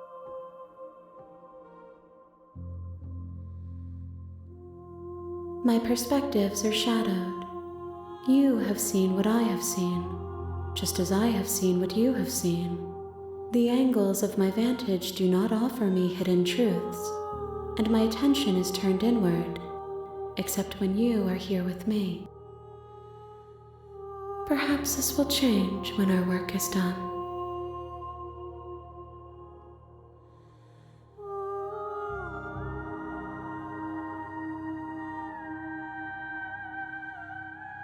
I will be here when it is time for us to meet again.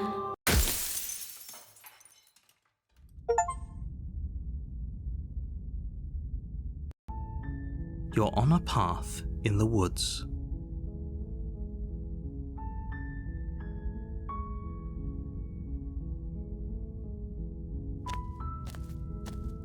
You make your way up. The interior of the cabin. The door to the basement creaks open, her voice soft. Hello? Is someone... Is hypnotizing. So don't let it fool you. Good. You're still listening to reason. It would be better if you had a weapon, but you may still be able to do what needs to be done. You walk down the stairs and lock eyes with the princess. There's a heavy chain around her wrist, binding her to the far wall of the basement. Okay.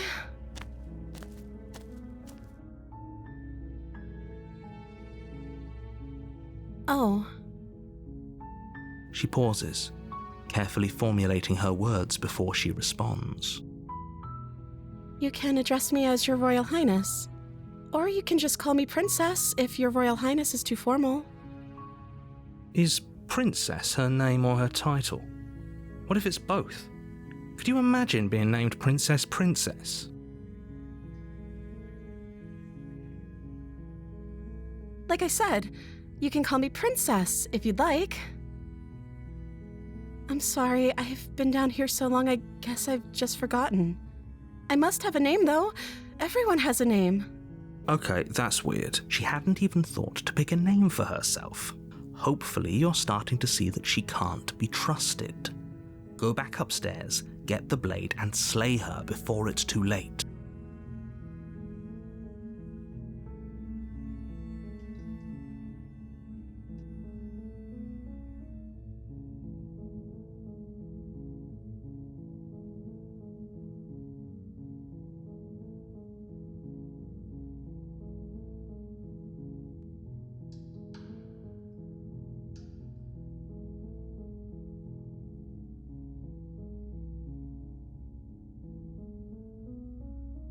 That seems like a pretty good compromise. I don't think I could bear being down here that much longer. Leaving her alive is too risky. If you don't deal with her soon, she will find a way out. So I'm the only one who liked that idea. One way or another, I'm going to find a way out of here. It would make it easier for both of us if you'd help. But if you don't, I can promise that you'll regret that decision. You have to make a choice. Let's hope for all our sakes it's the right one.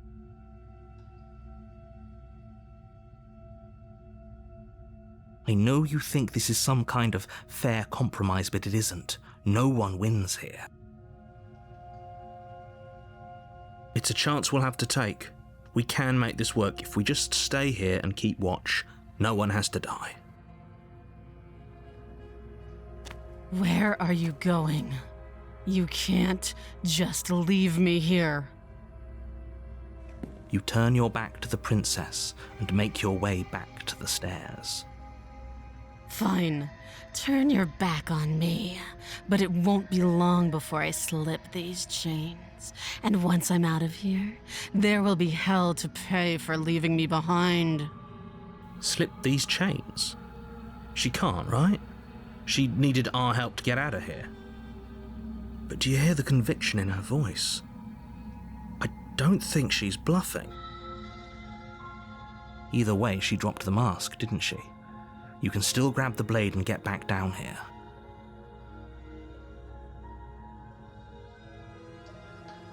It'll be the death of all of us, but fine. We'll do it your way. You close the basement door, locking it behind you and quickly barricading it with the heavy wooden table that once held the blade. Okay, we can make this work. You settle in against the far wall to watch the basement door. It isn't long before you start to drift off, your eyelids heavy with fatigue. But sleep doesn't come. Instead, your rest is broken by a piercing, wailing voice calling out to you from the other side of the door. I know you're still there. Why don't you make things easier on yourself and let me out? It's not like this little door will hold for very long anyways. And it's probably a good idea to try to get back on my good side. She sounds terrifying. Like she's less of the princess you saw and more like something out of a nightmare. As she violently rattles the door, you do your best to shut her out of your mind. When I get out of here, I'm going to pick you apart piece by piece. I won't forget what you did, and I'll never forgive it.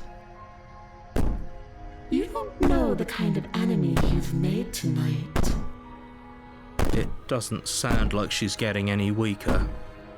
No, it doesn't.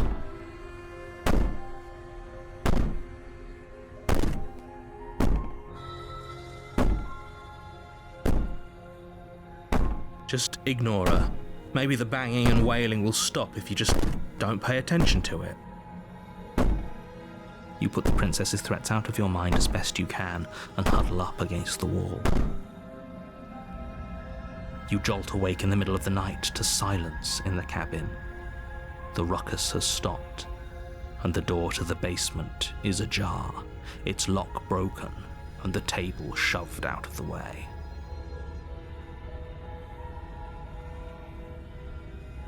Where is she?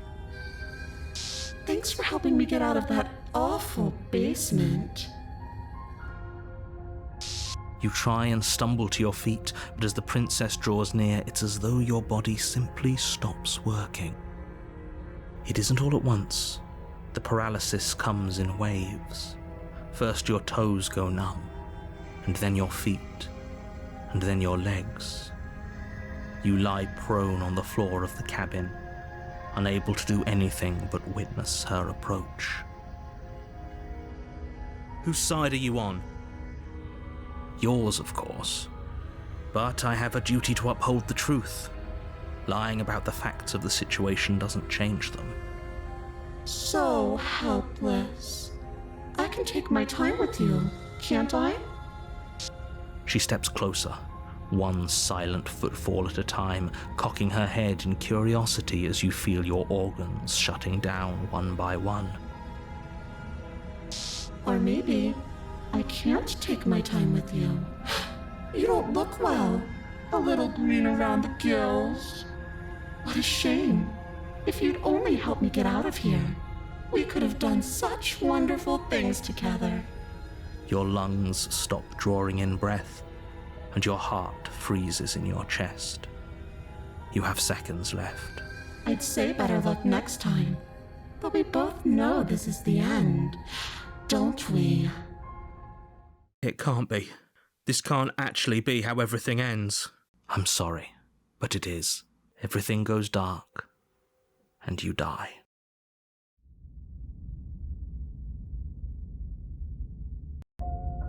You're on a path in the woods. You're here to...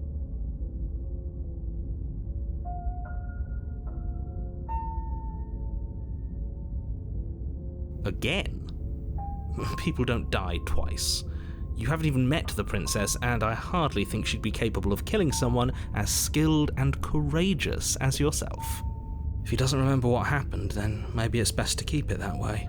Shh! What if he hears us? That's a very good question, little voice. What if he does hear you? Shit! I think you'll find yourselves very hard-pressed to keep any secrets from me. Not that it matters right now, because like I said, this is the first time we've met. Still, I'd rather not get off on the wrong foot. We've a world to save, after all.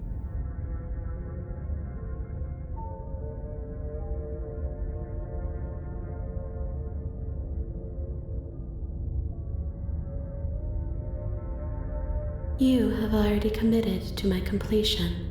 You cannot go further astray. A warning. Before she will lie. I don't think lying and cheating is her thing. She was very direct with us last time. Or at least she was direct with us after we decided to lock her away. It doesn't matter. Don't trust anyone.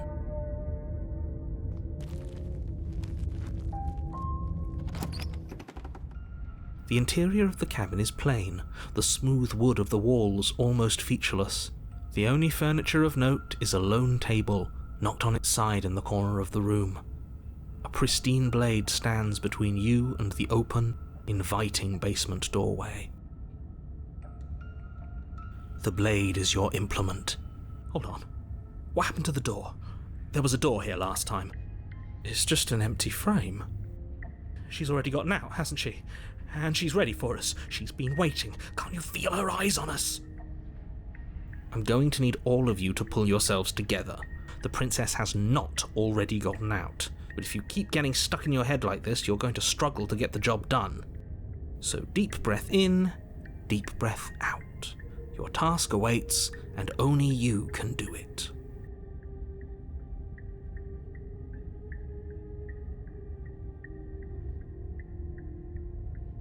You're right, I was so stuck on the eyes watching us that I didn't even notice it there.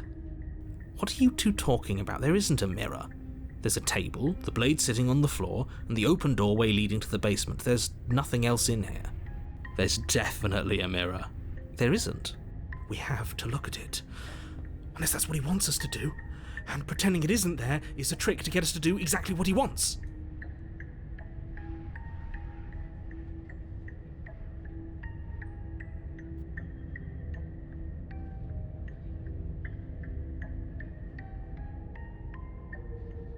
I'm not lying to you. Use your eyes. There is no mirror. Why would I lie about something so meaningless? What good would it even do? Maybe he's trying to keep us from looking because there's something horribly wrong with us. No, there isn't something horribly wrong with you. You look exactly how you're supposed to look. Now stop second-guessing my every word.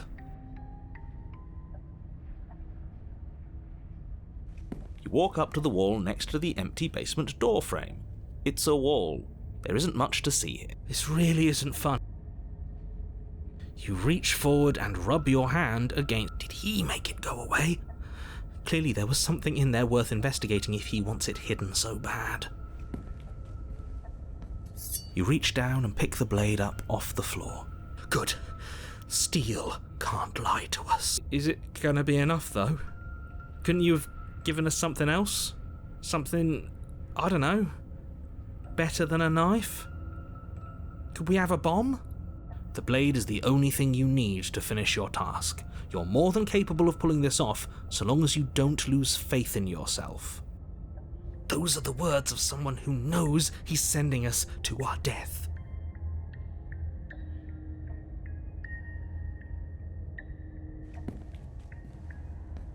You cross over the threshold and onto a series of isolated steps suspended in darkness.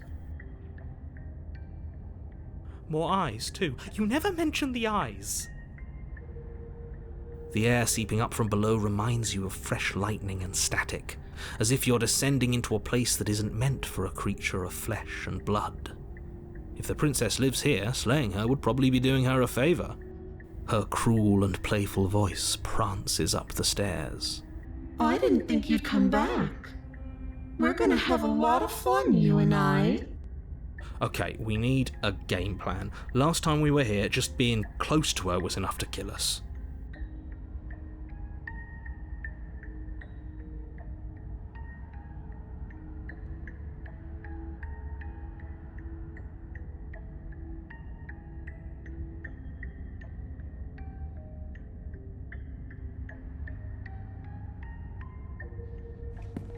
You make your way to the bottom of the stairs.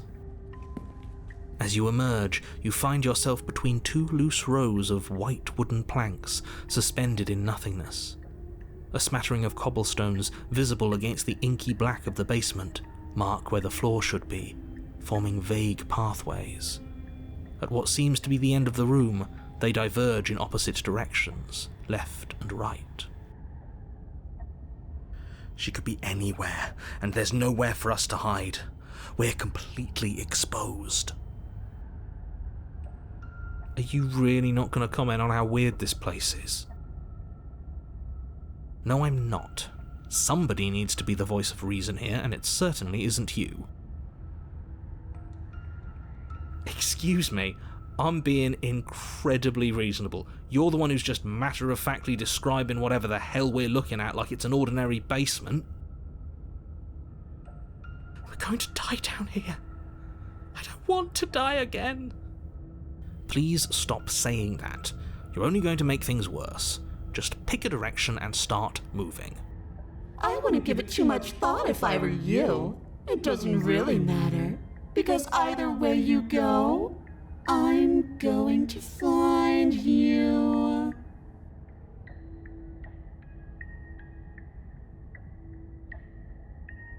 You turn to the right. A faintly outlined path lies before you. There you are. I told you I was going to find you. As the princess approaches, your legs suddenly go numb. Your arms quickly follow. This is it, isn't it? And you brought a little knife with you. Cute. There has to be a way out of this. Think! What did you do? Pull yourself together. She isn't supposed to be like this. I wonder how many times I'll get to play with you before you break. Your vision cuts out as your blood begins to coagulate. It's as if every part of your being is coming to a lurching halt. Heart, lungs, liver, nerves. Heart, lungs, liver, nerves. Your lungs pull in a desperate gulp of air as your eyes shoot back open. Heart, lungs. What are you doing? I'm working. Do you want this body to function, or do you want... And then experience stops once more as your body reapproaches death. Okay, whatever you were doing, please just start doing it again. Are you sure about that? Are you sure that's what you want, or do you want to interrupt me some more? You have seconds left. Yes, I'm sure. Heart, lungs. Again, your eyes shoot open as you gasp for breath. Lungs. Can't decide what you want to do, can you? Oh well, standing there gasping like a fish is more fun than dead. Even if you look ridiculous. She isn't attacking us. Nerves. Why? The why doesn't matter. She's already proven her ill intent.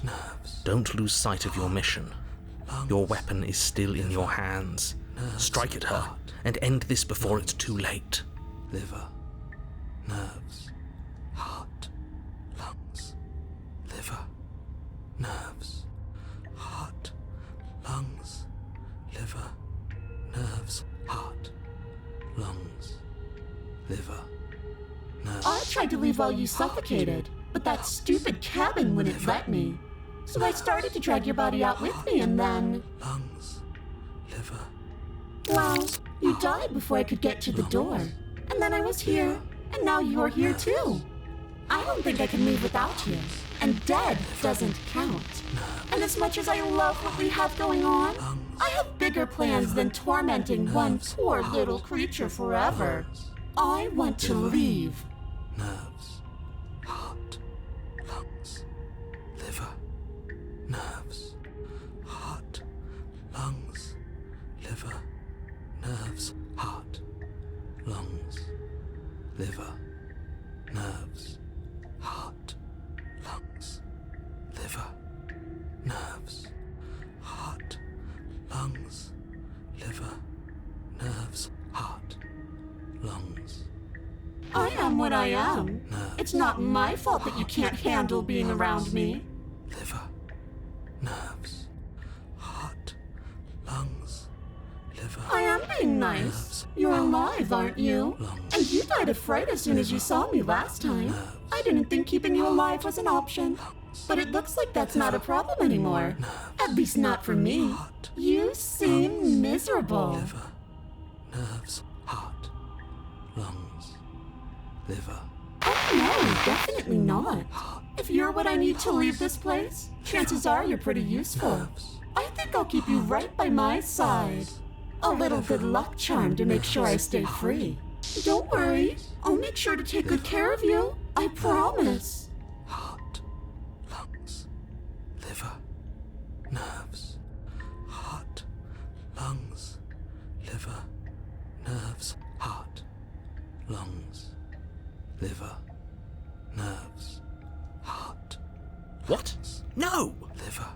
I knew you'd come around. Oh, this is going to be so wonderful. Liver.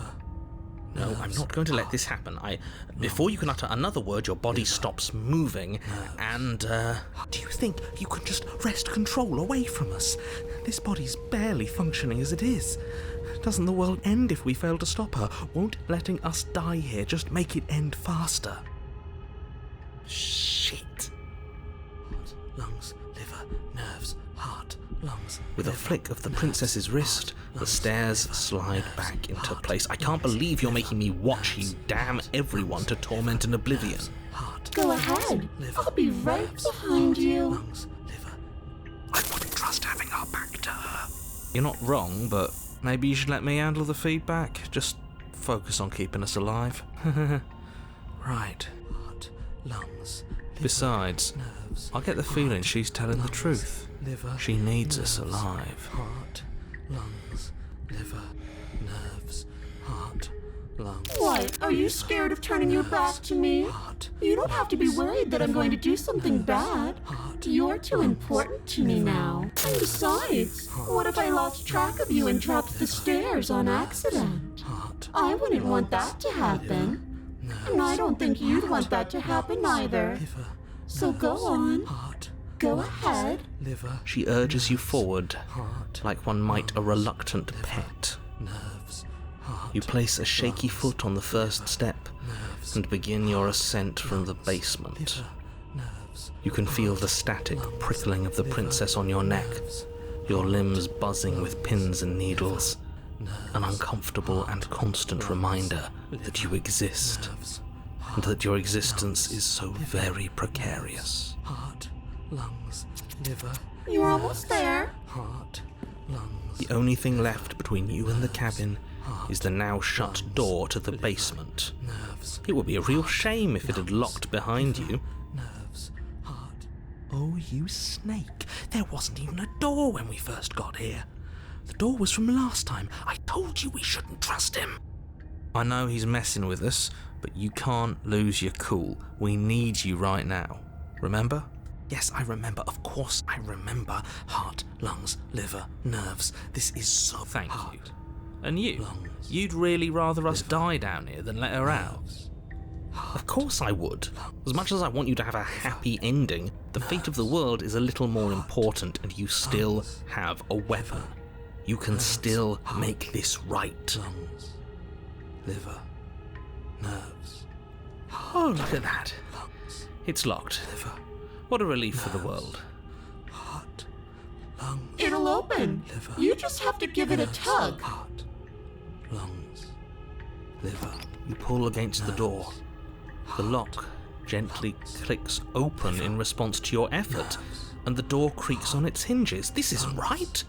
That's not even the way it's supposed to swing. It's supposed to swing out. Lungs. You're not nearly as powerful as you'd have us think, are you? Heart, lungs. Anyways, like he said, you're not really in control here, are you? I never said I was. If I was in control here, why would I need you to slay her? I don't know. Secret reasons? The door is open.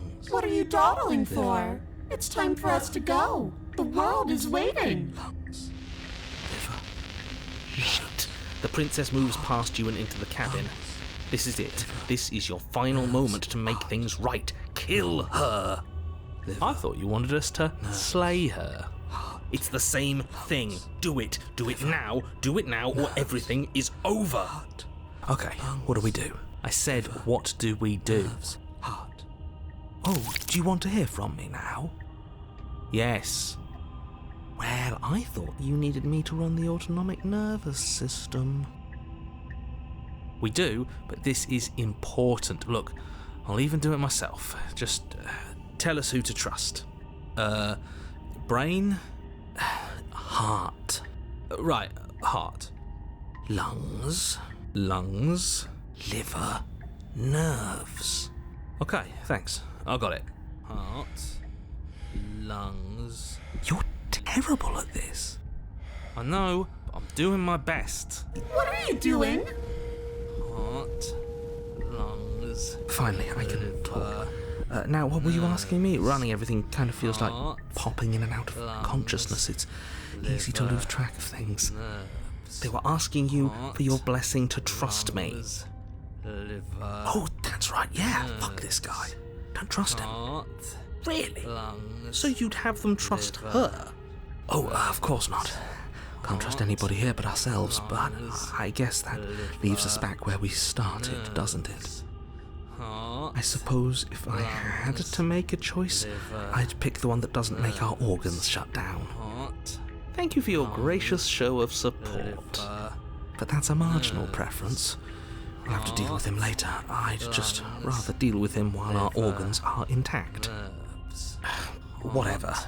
You heard what he had to say, so whether you trust me or not, killing her is still the best, nay, the only option you have worth taking. Alright, I'm done. You can let me take over again. Finally, that was awful. I really don't know how you do it. Heart. Lungs. You've been standing there staring blankly for a while now. And I have to say my patience is running a little thin. Liver. So don't make a lady wait any longer, okay? Open the door. Nerves. Heart. Lungs. Liver. Nerves. Heart. Your will concentrates into a single fine point, and you strike out against the princess, ignoring the constant reminders of your breaking body. Lungs. She doesn't even move as the blade sinks into her heart. Liver. We did it. We actually did it. Lungs. You actually went for it. Oh, you're going to regret this. I could be so much more terrible for you than I am now. Heart. Lungs. Liver. Can she? Nerves. We've already seen how she can change. Heart, lungs, liver, nerves. In her final moments, the princess lunges forward, tackling you, and you both plunge into the endless abyss of her basement labyrinth. Liver. As the two of you fall, you rip your blade from her chest, tightly clutching it in your hands. Nerves. Heart. How far I'm falling forever. I'll see you when you finally decide to die. Heart, lungs, liver. She tears herself away from you and tumbles away into the darkness. Nerves, heart. You are alone, lungs, and you are falling forever. But you saved the world. You should be proud of yourself for seeing this through. Heart, lungs. Oh. I can stop now, can't I? I can. Finally. Are we really gonna fall forever? Can't you narrate us some stairs out of here? But she was the one who controlled this place, wasn't she? And now she's dead. I don't like to think what that means for us. It means you're falling. Forever. Oh, no. Oh, no, no, no, no, no, no. Oh, no, I hate this. You continue to fall. Forever's gonna end eventually, right? No, it won't. That's the whole point of forever. It doesn't end. You continue to fall, and you will only continue to fall. I feel sick. It doesn't have to be forever, though. Does it? What do you mean? We still have a way out, clutched in our hands. Are you suggesting we kill ourselves? Won't we be dead? I guess that hasn't stopped us before. That's a terrible idea. You've already saved the entire world from ruin. Why would you want to die? Because right now, you don't want us to do that. You're right. I don't. But if we've already saved the world, then why does it matter if we die? Why do you care? I just do. I value life. Every life. Even yours. Especially yours. Why? What do you mean, why? I think it's perfectly reasonable to value life. Exactly. I don't have to answer that.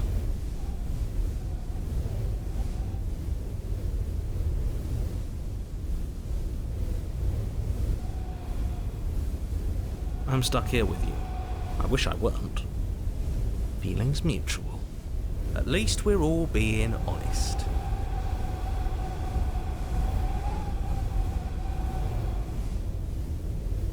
Again? That's unfortunate. You were only supposed to be here once. I don't like the way you said that. You knew this was a possibility, didn't you? Of course I did. Though I'd rather hoped I was the first one. That explains a lot, though. Oh, you bastard. How much are you not telling us? Plenty. But it's all in your best interest. And the world's. And mine.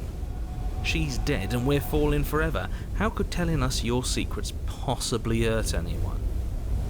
It just can. Look, this world is saved, but if you start over, for all you know, you're just putting another world in danger. You barely managed to land the killing blow here. What if you don't manage it next time? I've already said too much, really. You won't get another word out of me on the subject.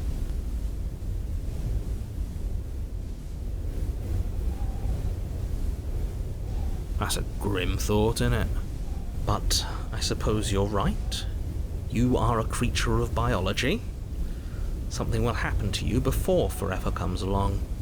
We don't have to starve to death falling through an infinite void. You have our way out. Use it.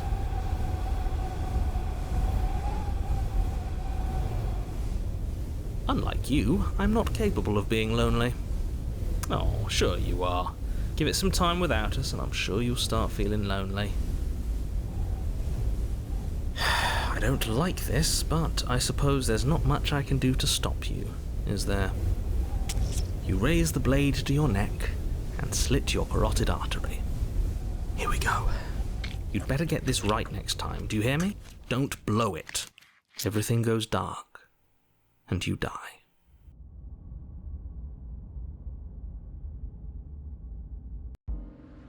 You're on a path in the wood. Shit. This really doesn't end, does it? It doesn't matter if we kill her, it doesn't matter if she kills us, it just goes on and on and on and on and on. We've tried doing it our way and we've tried doing it his way, I think the only way left is hers. Are you suggesting we let her out? And why shouldn't we? It's obvious she's the one with the real power here.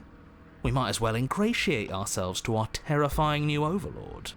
Okay, so you've already been here. More than once, even.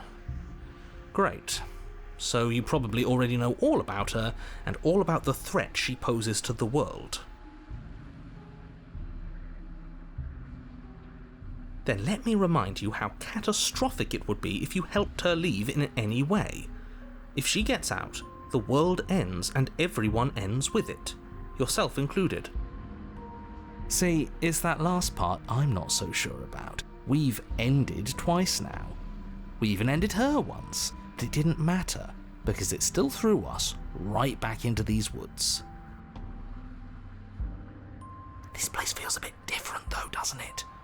I don't even know what I'd call it, but it's definitely not the same path in the woods anymore. That's all the more reason to take this seriously. If the path isn't the same, it means that her influence is spreading, and the world has already started to end. Her influence? I really shouldn't have said that. It'll make your task more difficult. But now it's out, you could always take that information as a sign of goodwill between us and do your job, alright? Well then, if the world's rushing to an end, that's all the more reason for us to rush over to the cabin and make ourselves useful. It's all about making a good impression. If we're useful, there's a place for us.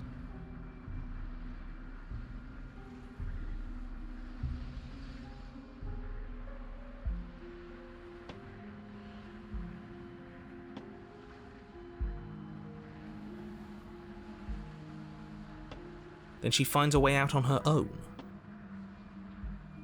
So it sounds to me like she's getting out no matter what we do. And I say, aligning ourselves with somebody like her is clearly the better option. She's going places. Let's make our way to the cabin and demonstrate our value. No, it's strictly worse. And why is that? Because it's cowardly, for starters. And because the unknown is always worse than the known.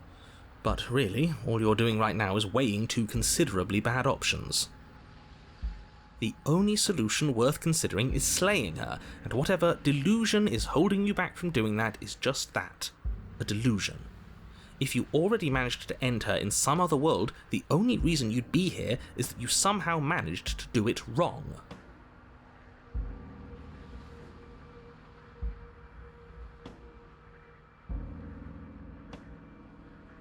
Suspiciously quick. If I had to make a wager, I'd say yes and no. And what does that mean? I haven't met you, but you've clearly met me. It sounds to me like you're hopping between parallel realities, in which case the me you just met here is the same collection of experiences as the me you met at all of those other beginnings, but their continuity breaks the moment you say or do anything, in effect making them all separate. So, yes, I'm the same me, but ever since the moment we started talking, I'm different. All the more reason to side with her, really. It takes a bullshit artist to recognise a bullshit artist, and I'm one of the best in the business. So trust me when I say, he's full of it. They've clearly all been through some harrowing experiences. Don't let their baggage influence your decisions. You have the ability to see things clearly. I suggest you use it.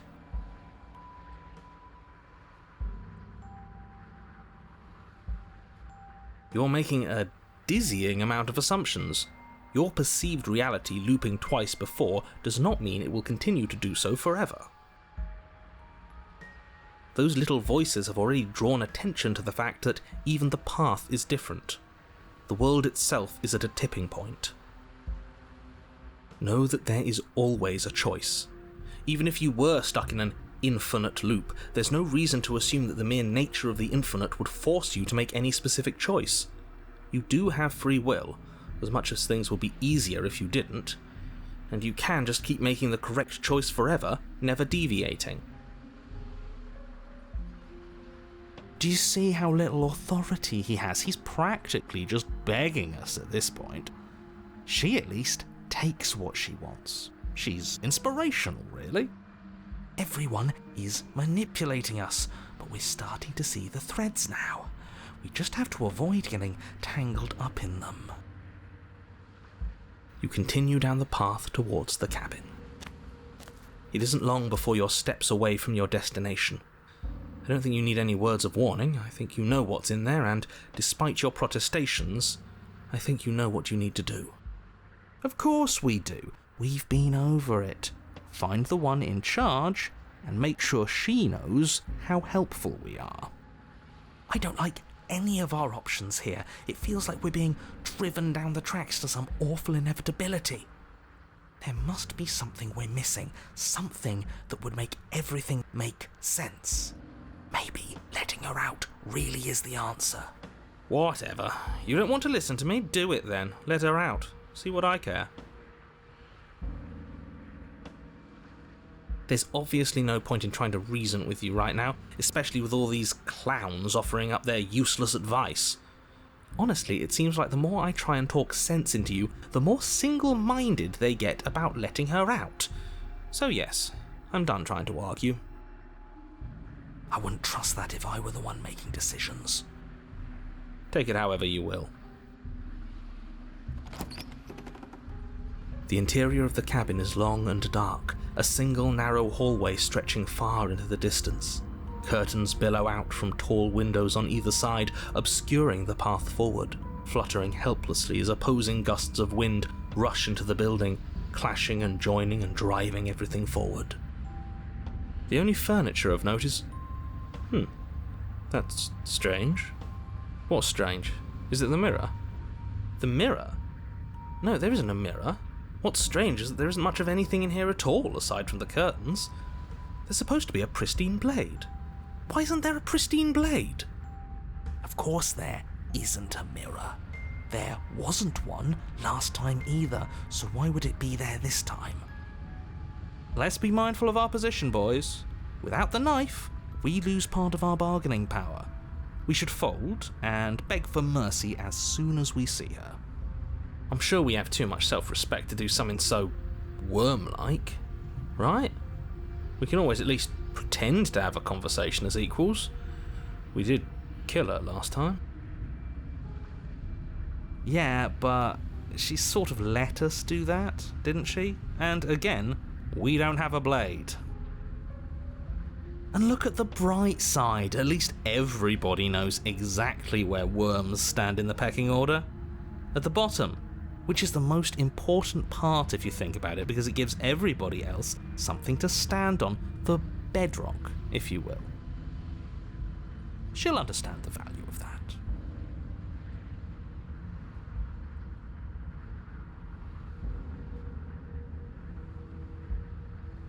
You slowly make your way towards the gaping maw that awaits you. Your fraying nerves buzz with trepidation, the chill wind raising your hackles as it gently pushes you forward, towards the darkness at the end of the hallway. You can't shake the feeling that you're being watched.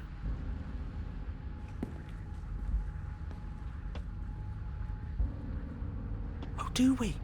Do we feel like we're being watched? I hadn't noticed. At least you're admitting to it now. Who says being watched is a bad thing? If we haven't done anything wrong, we don't have anything to worry about. I'm sure she knows we're on her side. You stop as you reach the end of the hallway, I presume in front of whatever mirror isn't actually there. This is it. The mirror's going to go away, and she's going to startle us. We better brace ourselves. You reach your arm forward into the pitch black of the opening. Oh, that was a close one. All that stress and lead up for nothing. Hopelessly staring into the void.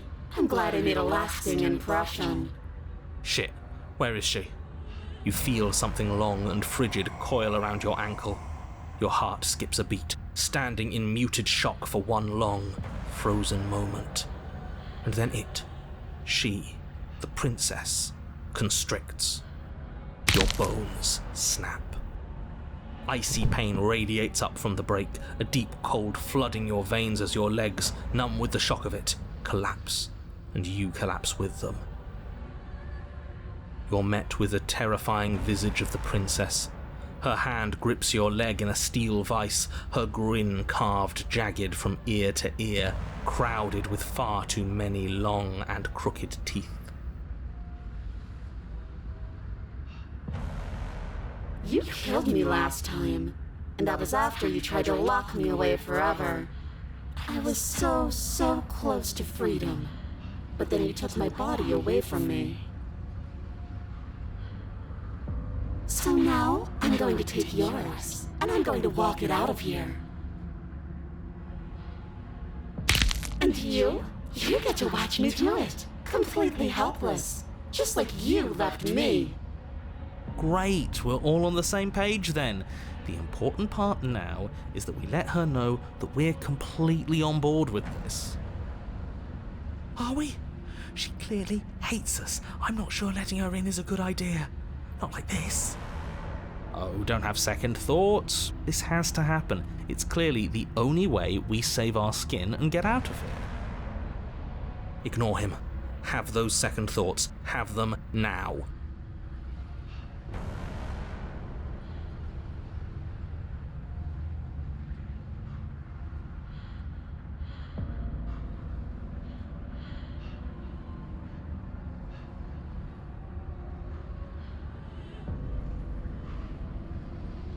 Oh, you mean like last time?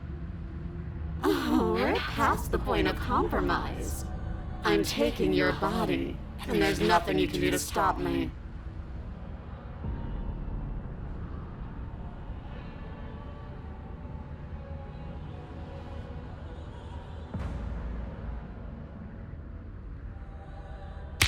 You violently struggle against the princess, but all you manage to do is grind the fragments of your splintered ankle together. You can't shake free from her now. It's so easy to make you squirm, but I won't be crueler than I have to be. I don't even want to cause any more damage. It'll be hard enough for me to walk out of here on that broken ankle. You remain pinned to the floor of the long hallway as the rest of the princess's body emerges. Her proportions all wrong, limbs bent and curling, moving in ways that defy your understanding. Her torso stretches until her face is practically touching yours, her neck cracking audibly as she twists to look at you from a fresh angle. Are you sure you can't do anything to help us? Can't you, manifest a rock right on top of her head? And crush you along with her?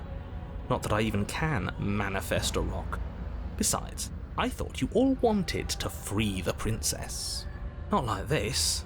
You don't even have a weapon, so I'm afraid you're out of luck, which unfortunately means that I, and the rest of the world, are out of luck too. Look, she's mad at us, I get it, but it's nothing we can't clear up after she possesses our body. Don't worry, I'm what you might call a smooth talker. I'll iron things out. Oh, will you now? With her like that? Good luck with that. Doesn't seem like she's too keen on forgiveness. Okay, deep breath. This is fine. This is fine. This is fine. Is it? Is there any conceivable way that this is fine? Yeah, I'm right. This is fine. It's better than last time. At least our organs aren't failing. At least I can actually talk. Your vision fades as she tears open the membrane of your soul. You're awake, eyes once again fixed on the long hallway, your vision swimming as the princess's command reverberates inside your skull. Her voice is all-encompassing. You feel wrong. It's so cramped in here, like there's some sort of growth trying to push us all out. I know. You rise to your feet, though the pain in your ankle is blinding. Your body slumps against the wall, desperately leaning into it for support. The two of you are being incredibly rude. Hi, hello, welcome. I live here, along with him, and... well, I've never been clear on whether or not he lives here. don't think this is helping. We should try to keep a low profile. Yes, that was right. This isn't helping you. It's too late for anything to help you. I just want to tell you how great a job you're doing. You're a real go-getter, really seizing destiny by the throat and making it yours. It's the kind of gumption a guy can really admire.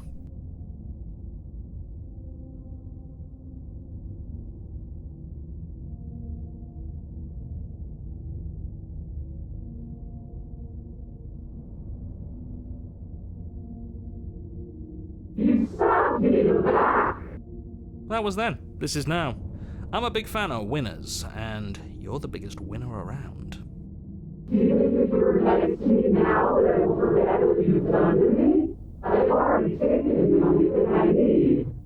I'll have you know that as soon as we wound up... You're only on my side until you think you can stab me in the back again. But that is never going to happen.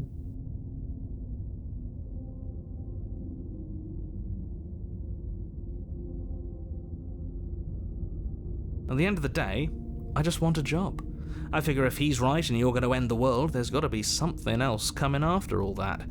And I want to make sure I have a place helping you run it. I think you should stop talking. No, you should keep saying these things. I like to feel you right in discomfort.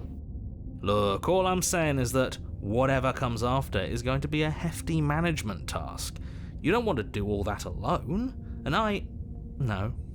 we are the only people you know. Possibly the only people left alive once you've done whatever it is you're going to do. So you'll have to hire us. We're going to die. No, we're going to do something worse than dying. She's going to torture us out of existence, and it's all going to be your fault. All I'm doing is reaping what you've sown. We don't have to let her out. I've been storing up a little bit of will since she forced her way in here. Take it and throw us all into the basement. It's better than giving her what she wants. You wouldn't dare. Move now. Your body, still slumped against the wall, trapped between the princess's overwhelming will and the blinding pain of your splintered ankle, takes an excruciating step towards the cabin door. The movement is stiff, your body reduced to a marionette pulled reluctantly along by your strings. It's not that bad. The pain feels good. Because I know you feel it too. In a single moment of overwhelming willpower, you tear your body from the wall and hurl it towards the gaping abyss. I won't let you do this. Capillaries burst and muscle fibers tear as you and the princess struggle over the reins of your body.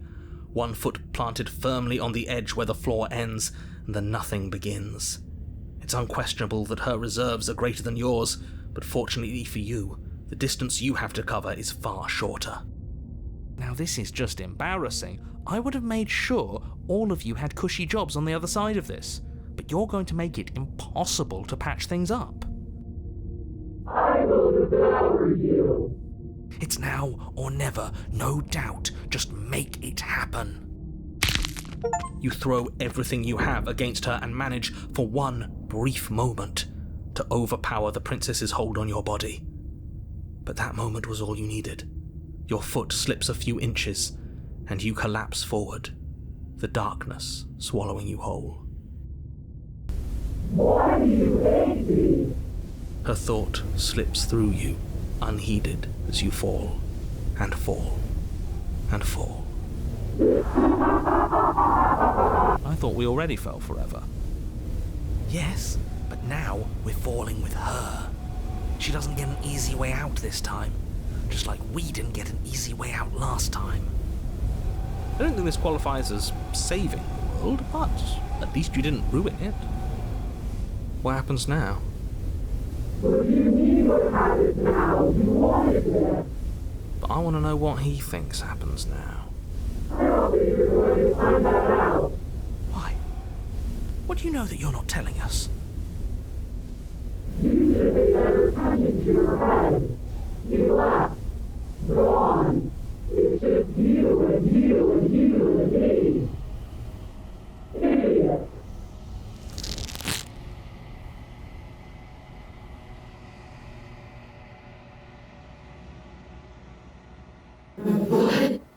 What's happening to me?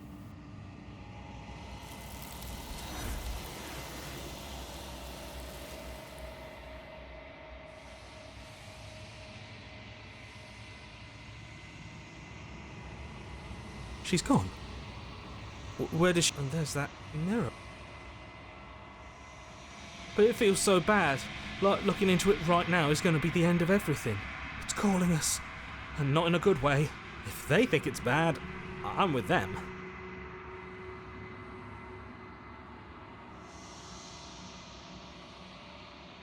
Okay.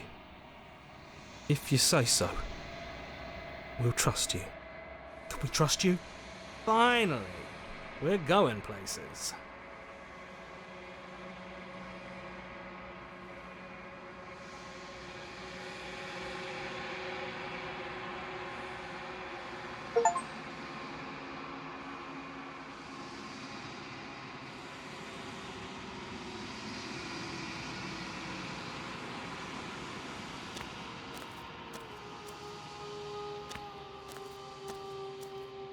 There's a world beyond the endless walls of the long quiet. We're supposed to be there. Do you know what we'll find out there?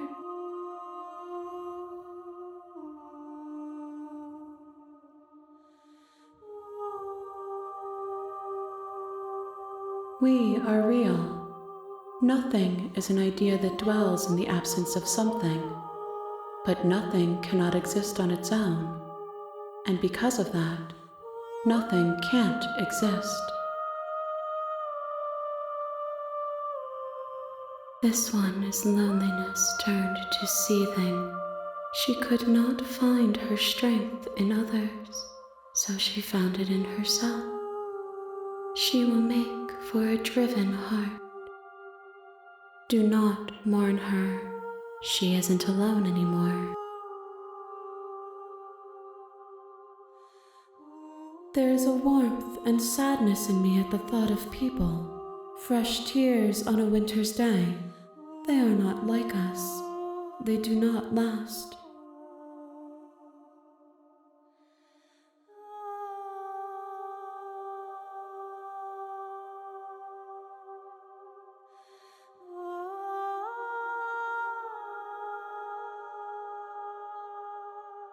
No, their thoughts are quiet. Do you think your narrator lives in the spaces beyond?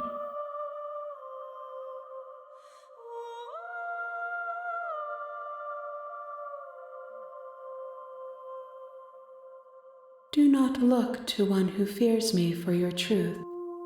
The only answers worth knowing are those we can find within ourselves.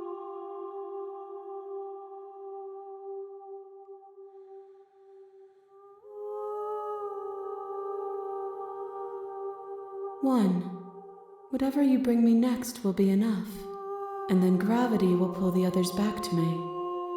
I will be singular, a final multitude.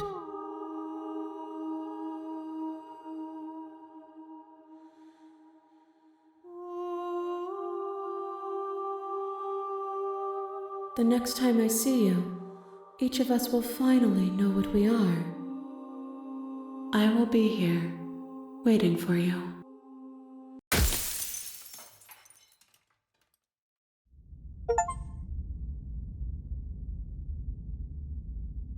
You're on a path.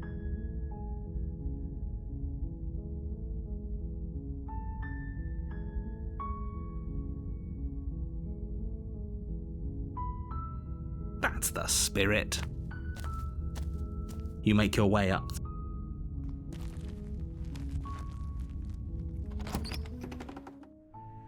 The interior of the cabin. You take the door to the... Good. You're still listening to reason. You walk down the stairs and lock eyes with the princess. She's so Focus on the task. And there you are. Are you here to kill me or something? You step forward, your grip on the blade tightening as you steel your resolve. Oh? No talking then? Fine. What even makes you think you can kill me? I'm probably chained up in this basement for a reason, right? And if that knife is the only weapon you have, you'll have to get close enough to use it. So, you should just drop it. Best not to risk finding out what I can do. She's unarmed. If you hesitate now, it'll be too late.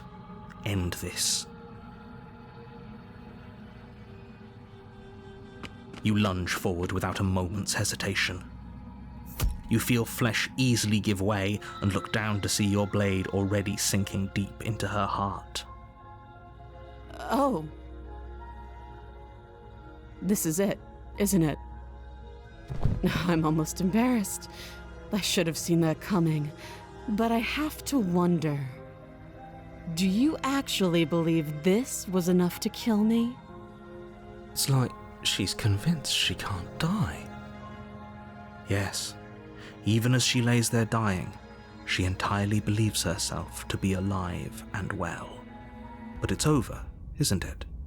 She stopped breathing moments ago, that arrogant look still plastered on her face. But is it over? Really over? It's over. Don't get all worked up. We should make sure. What's the harm in checking for a pulse? I really don't think you should do that. And why shouldn't we? Is there something you're not telling us? I've told you everything that's happened with complete accuracy. The princess is dead. Your blade pierced her heart. There's no coming back from that.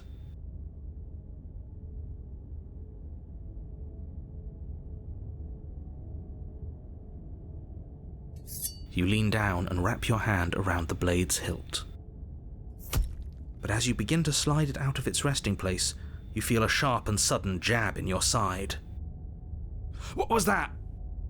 I guess I won't be dying alone after all. Quick, let's get out of here. It's too late for that now. You collapse to the ground as the mortally wounded princess twists a blade of her own deeper between your ribs.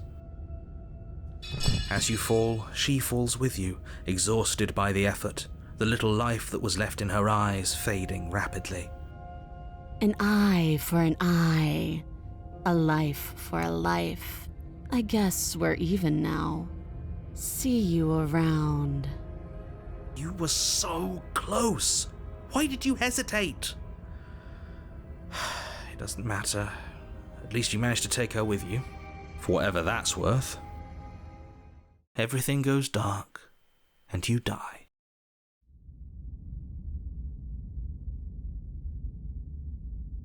You're on a path in the woods, and at the end of that path, you're here to... You have already committed to my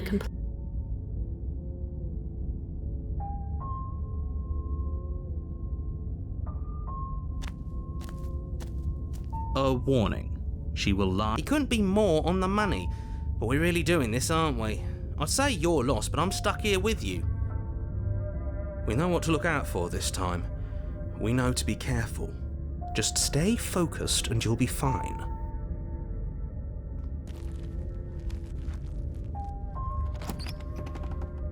The interior of the cabin is a jagged mess of warped wood and broken boards, their splintered edges as uninviting as shattered glass. The only furniture of note is a pointed table with a pristine blade perched on its edge. The blade is your implement.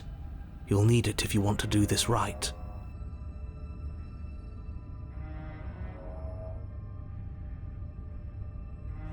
You walk up to the wall next... What are you talking about? This isn't a wall.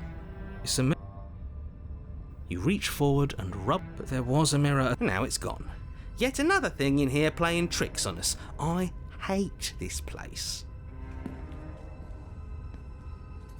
You take the blade from the table. It would be difficult to slay the princess and save the world without a weapon. It feels a bit better to have a weapon in our hands.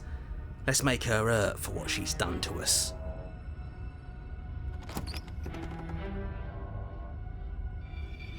The door to the basement creaks open, revealing what must once have been stairs.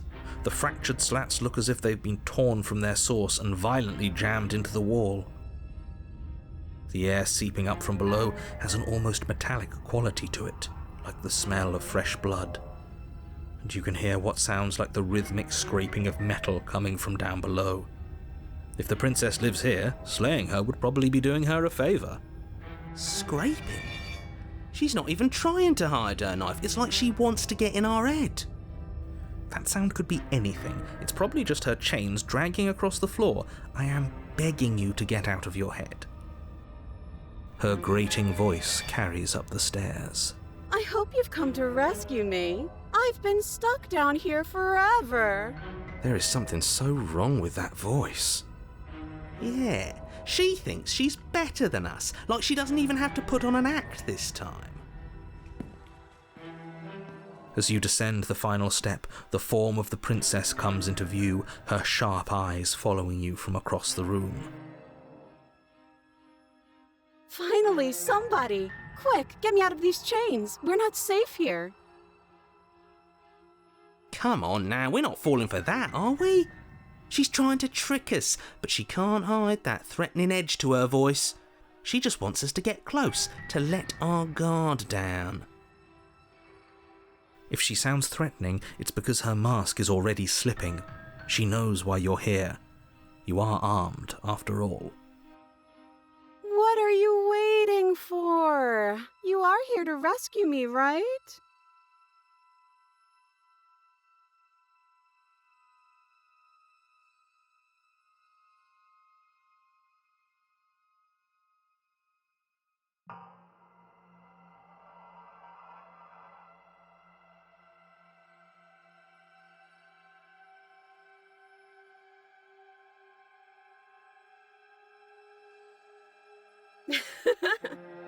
That doesn't sound like me.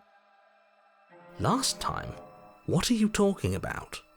Ugh, it's like the two of you are working together on this. Aren't you listening to her? She's obviously lying through her teeth. I'm terrible at spotting lies, and even I can tell something's up here.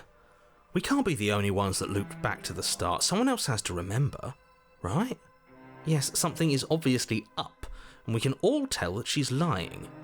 The thing she's lying about is how dangerous she is, not dimension hopping or time travel or whatever it is you think you're doing.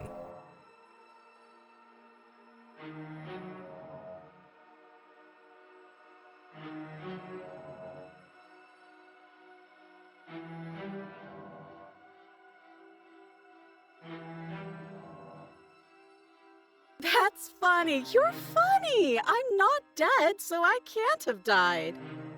I have absolutely zero doubts that she is going to stab us if we get close to her.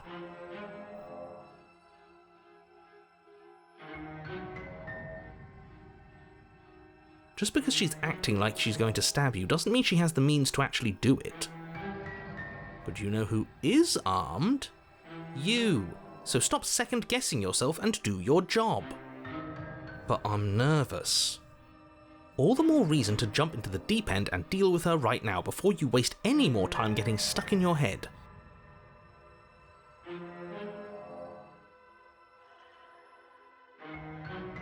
Would I just lie?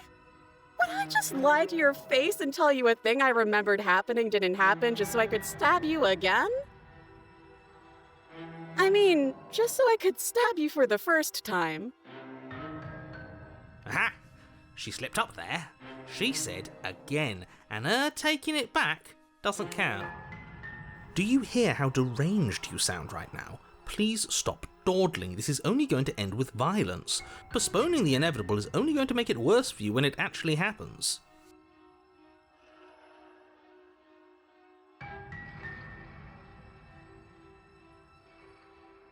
That's so rude of you, passing judgments on strangers you've never met just because they're different from you. How would you like it if I did that, huh? Silly little bird face thinks he's so serious coming down here but doesn't know anything. Thinks he can tell me to get rid of all the knives I don't even have while he gets to wave one around right in front of me. I bet you didn't like that, did you? I bet you didn't like being judged for no reason. How many more times does she have to vaguely threaten you before you finally decide you're ready to deal with her? We're clearly still figuring out our angle. We don't have the luxury of watching this from a distance. Oh, I'm sorry, do you think I'm in a position of luxury right now? You're acting like you are. My entire world is at risk. Then maybe you should behave with a little more humility. A bit of self-deprecation would go a long way. No, I have my dignity. Fine, then we'll continue to treat you exactly how you deserve to be treated.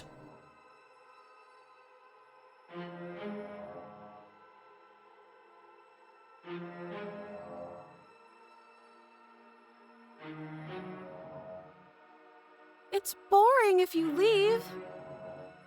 She's bored? That's absurd. She doesn't get to be bored. Not in a way that matters. She's a prisoner. She's... Shit. In a sudden burst of movement, the princess leaps towards you, a blade erupting from her free arm, her wrist limp and empty from the violent expulsion. Huh. So I guess she did have a knife of her own after all. How conciliatory of you. We appreciate it, really. Now what are we going to do? At least we're safe here. She's still in chains. And those chains stop her from continuing her advance, at least for a moment. She looks down at them with something between annoyance and confusion. And then she slices through her arm. Okay, maybe we aren't safe here. She doesn't even hesitate before darting towards you with a terrifying speed you can't hope to outpace. Ah, shit. Okay, she's down an arm and we still have a weapon. I guess we'll have to use it. And use it you do. But unfortunately for you, and for the entire world, you are horribly outmatched. You keep pace with her for a single brief and wordless exchange before she severs your hand and, with it, your only line of defence. She's much better at this than she was last time. Yeah, it's unreal. Bloody cheater. I'm going to kill you now. And with a squelch, she does just that. Everything goes dark, and you die.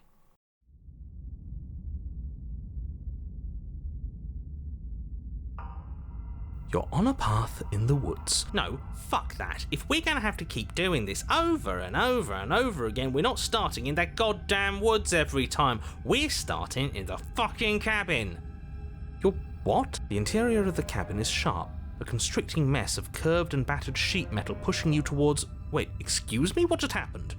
What did you just do? I feel dizzy. Oh ho ho ho! I guess I took us to the cabin, didn't I? Isn't that interesting? Who holds the cards now? The circle's getting smaller and smaller. Running isn't an option anymore. We have to fight. Yeah, but for whom? Someone or something is out there pulling the strings and we're all just puppets until we can figure out how to see them. But what if that someone is us, eh? Wouldn't that be neat? If we were the ones pulling the strings, I'm pretty sure we wouldn't have died twice already. Great, so obviously you've already been here. How many times? This is our third? No wonder things have fallen apart. You do realise that every time you fail, she escapes and an entire world is damned to destruction, right? That can't be right, that's too much responsibility. It's only too much responsibility if these worlds are real. Let's just stay focused, shall we? The only furniture of note is a bent metal table. A pristine blade perched. We take it. Okay, sure, you take the blade before letting me finish telling you it's there. It would be difficult to slay the princess and save the world without a weapon. This feels right. We just have to keep our senses sharp. That's right, we've got to be able to win eventually. What if winning is the wrong move? It isn't. I don't care whether you trust me or not, but at least trust that defeating the person who is apparent. I'd love to get started just as much as you would, but how are we supposed to get down there? You walk through the door. You do know what doors are, right? But there isn't a door, it's just that mirror again. There isn't a mirror. You really messed things up, didn't you? It's like you can't even see reality anymore. We can see our reality just fine. Why should we trust his? I can feel the air coming up from behind it, stinking of iron and steel. He might be right. Could be a trick. If our other senses can't feel it, then we can't trust it. You make your way to the door at the end of the room, stopping just in front of it. You really must think you're looking at a mirror. Well, it doesn't exist. Just reach forward and open it. Let's just fumble for the handle and be done with it. I don't care what we look like. I care about getting to the end of this mess. You reach forward and place your hand on the door to the basement. It creaks open. And the mirror's gone. How surprising. It was never there. Just an illusion. It feels like it's hiding something from us. It's part. Guess it's time for us to see her again. Just stay focused and you'll be fine. You step forward, but you don't get a chance to linger on the basement stairs.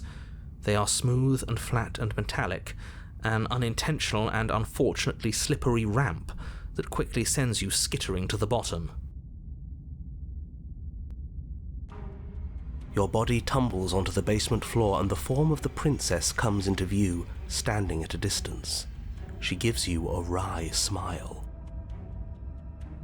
Hi, it looks like you don't have a way out, so I'm not going to play dumb anymore. But don't worry about how bad you did last time. That's part of the fun. She's toying with us. She's acting like she already knows she's won. Thinking about dying makes us as good as dead. The only thing that matters is survival. Actually, does survival matter? We've died twice and nothing bad has come of it. We just need to find a way to win once. Nothing bad has come of it yet. Plenty bad has come of it. You've left at least one entire world to ruin. The people there mattered. The past isn't real. There's only here and now. Your internal bickering is cut short by the wet sound of slicing meat. From the princess's arms erupt twin blades glistening with her blood, the empty flesh of her arms flopping at her elbows like torn sleeves. The chain clatters to the floor. She's loose, and she is coming for you. You're going to make me walk over to you, aren't you? Shit. She's coming for us and I'm out of ideas.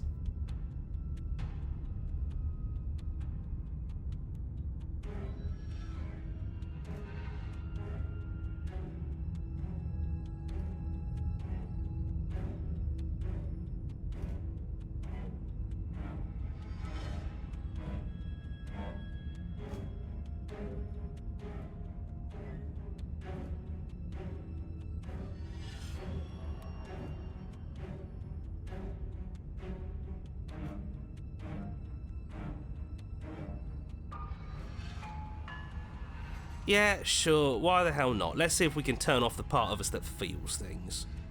If we can't feel things, then how are we supposed to know what's true?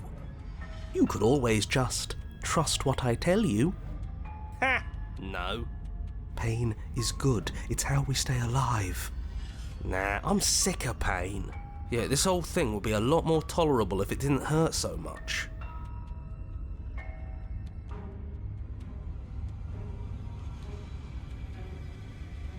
Sure thing. I love a challenge. I bet I can hurt you so much.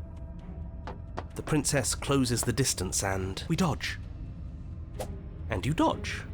Oh, you're fast. But let's see how fast you really are. You dodge the princess's blows for as long as you can, sustaining only nicks and cuts as you attempt to avoid her blades. But it isn't long before you're winded, your feet a little slower, your gait a little clumsier. That's all the opening she needs. She skewers you. Gotcha. And? Does it hurt? No. Oh, a new one of us. I thought that only happens when we die. Did we die? You're on a... No, you're in a... Where the hell are you? We're dead, aren't we? We're dead! dead. How long have we been dead? Have we been dead the whole time? Dead, dead, dead, dead, dead. If we didn't realize we were dead, then we made progress. Good job. Stop saying dead, all of you. We might have died a second ago, but right now we're extremely not dead. This is all horribly wrong. How many times have you been here? This is 4. No wonder everything's such a mess. This wasn't supposed to go past 1. I wonder what you're going to do next. You're so full of ideas, and I love that. But I guess we don't have time to talk about things before the princess advances. Okay, whatever we do gets us another us. Let's see how many we can stack. There's got to be a point where it makes us better than her. As long as we keep moving, why not? It's not like dying again and again is doing us any harm. Let's see how far this little mind hole goes, shall we? It's going to get so loud in here. How are we going to keep it all straight? Come on, show me something new.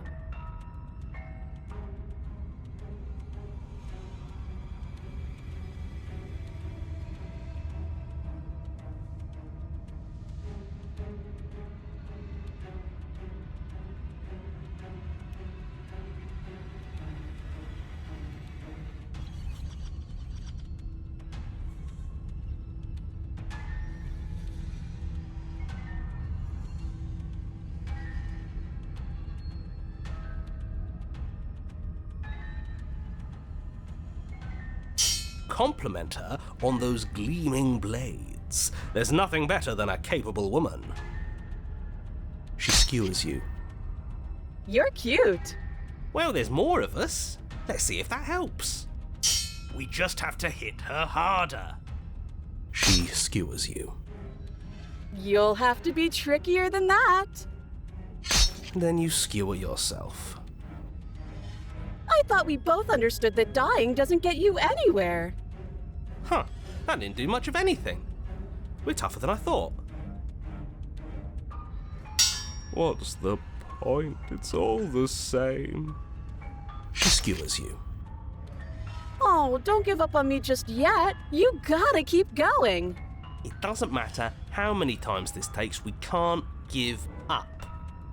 Okay, let's go again. Let's appeal to her better nature. We haven't tried that. I'm sure she'll listen to reason. She skewers you. See? We're getting better. Okay, yeah, that was a good one. None of this is working. Think. She skewers you. We're getting close to something, can't you feel it? One last time. You're right. One last time, that's all we need. And then everything goes dark, and you die.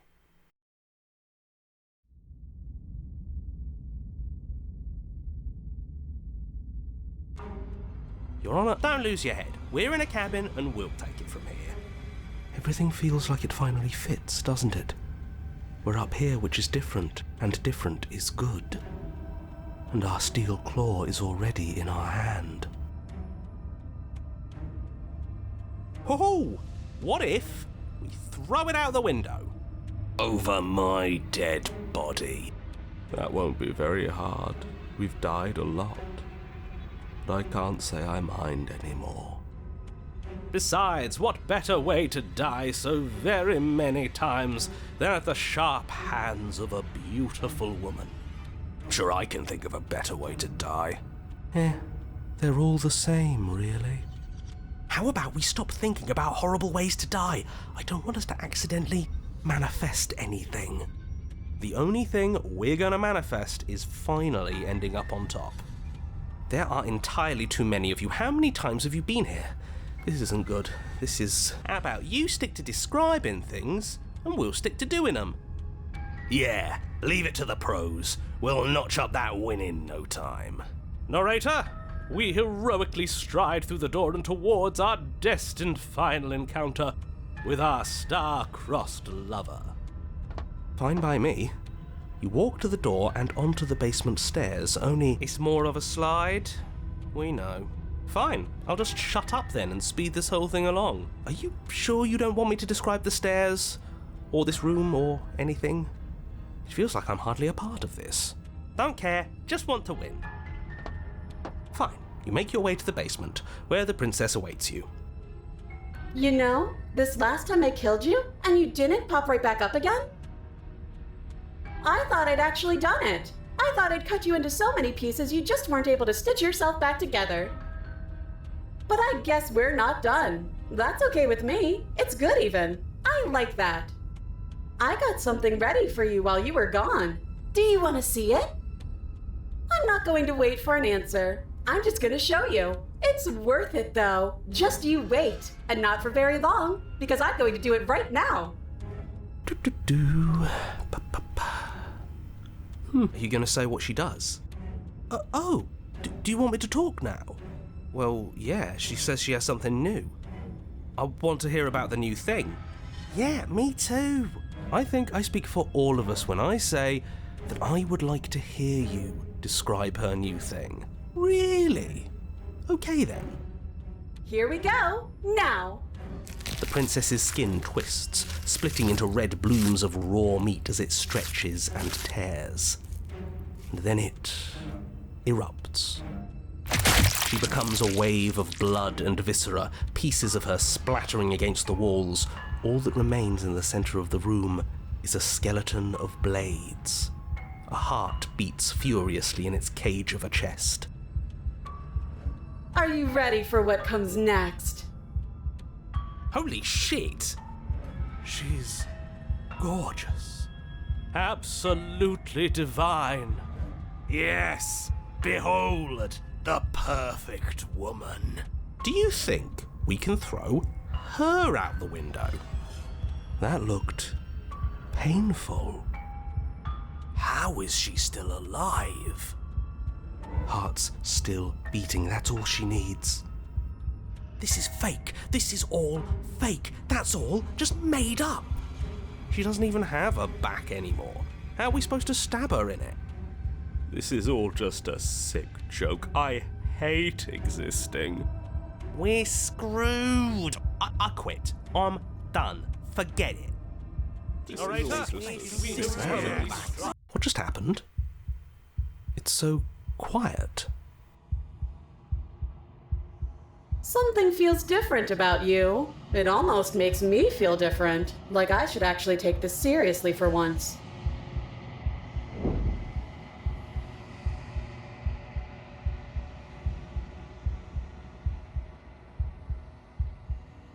You're incredible.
I think you know what I am.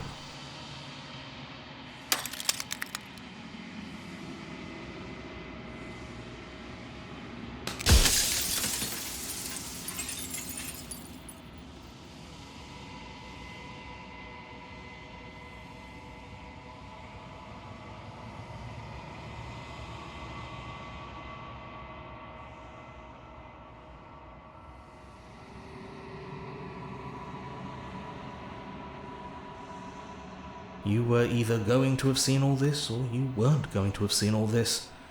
This is worse, but you still have an opportunity to save the world. You can still slay her.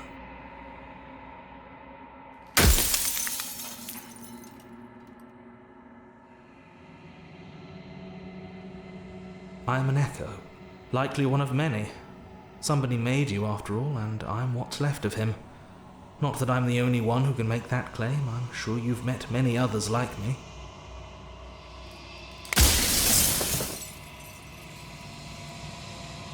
Of course, that is by both necessity and design. This construct you're in exists in many places at once. Any time you failed, any time you thought yourself dead, it would restart and shunt both your consciousness and hers into another world. But you'll be awake soon, and then it won't be able to work like that anymore.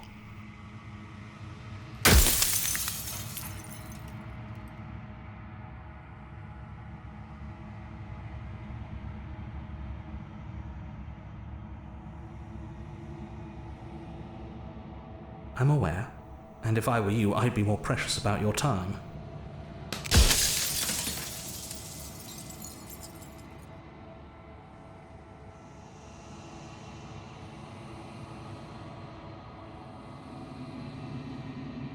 You're the long quiet, the god I made to rid the world of death.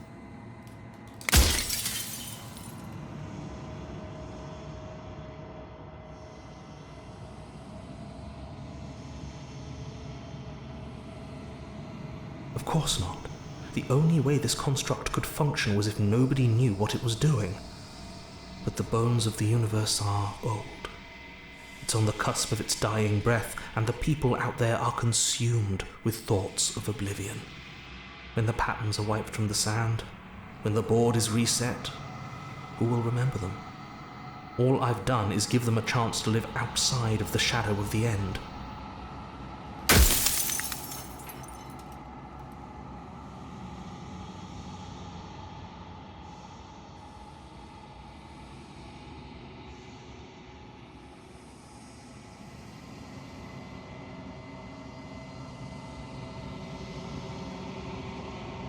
Because among other things, she is death itself. To rid the world of suffering, to save untold trillions from being lost forever to the cosmic wind, she must be destroyed. And despite how far you've fallen, you will still have a chance to fulfill your purpose once I'm gone.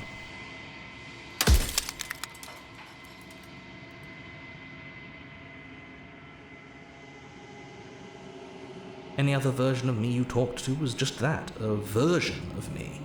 It wasn't me. As to why they lied, perhaps they thought that admitting to it would have pushed you to certain realizations that would have made finishing your task impossible. Maybe they were just in denial. I'm sure many of them were convinced that they had to be the first version of them you'd encountered. Anything else would have been too existentially unpleasant. And for all I know, each of those other versions of me could have had entirely different understandings of how this construct works.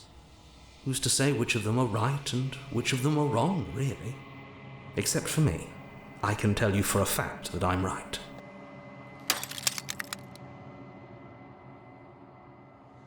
She is the shifting mound, the ebb and flow, the capacity to change.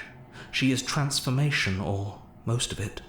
Her nature is why I had to die, for she becomes that which others perceive her to be. But an echo can't perceive things, not in the way that people can. So I tucked a part of myself into the folds of this construct to guide you. Seems that every me you met did a real shit job of it, though.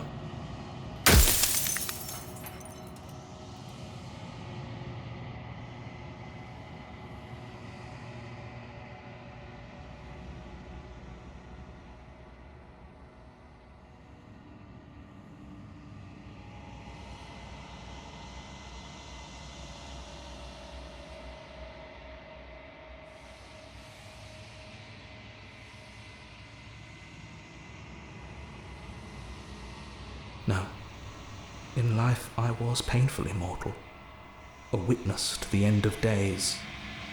I held the fear of death in my heart and saw oblivion threaten the very memory of everything I knew and everyone I loved. I needed to do something.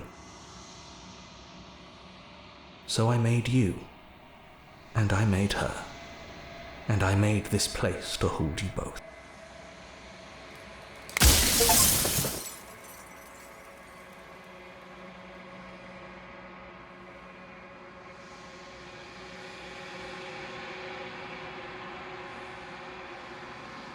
Well, there's no reasoning with a god, even one you've woven into existence yourself.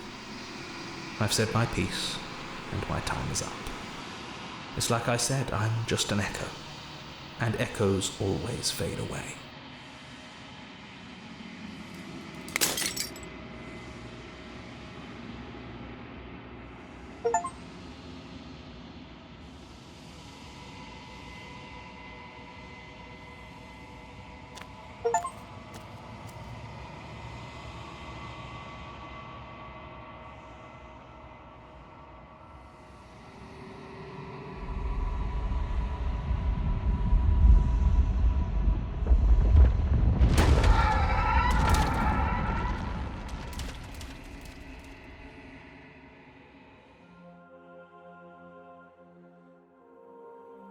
I can finally see you, and you can finally see me. It's been so long, and my heart has ached for this moment. I've missed you dearly.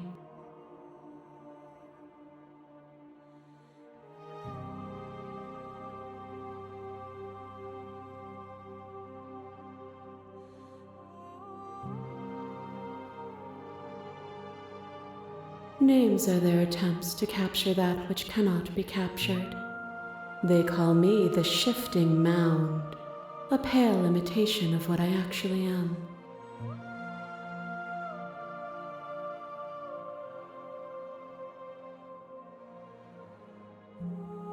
Every word you spoke found its way to me.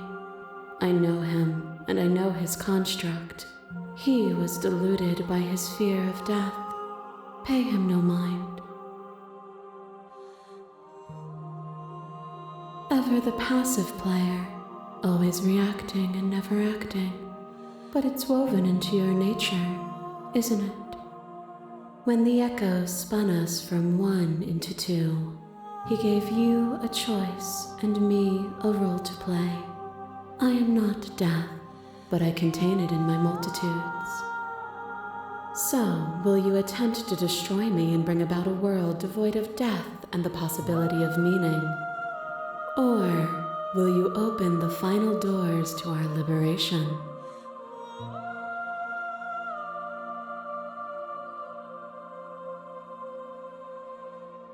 Of course I have a say in all of this.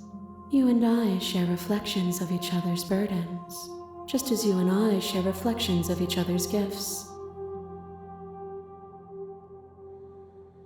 If we didn't, the winding paths that brought us here wouldn't have been full of strife and conflict.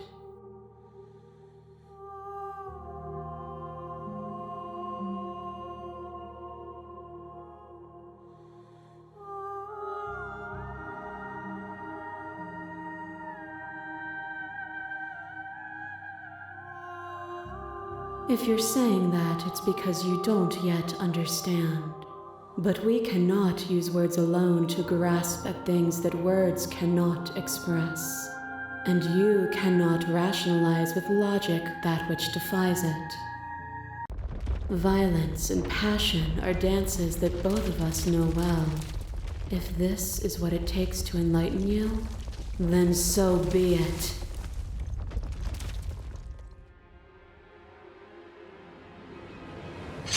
A boundless torrent of blades cut you from boundless angles. You are a body. You are gory ribbons. You are a body again.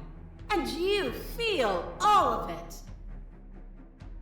On and on it goes until your bodies are not your thoughts, are not you. Alive, dead, alive, dead, then alive and dead, all at once.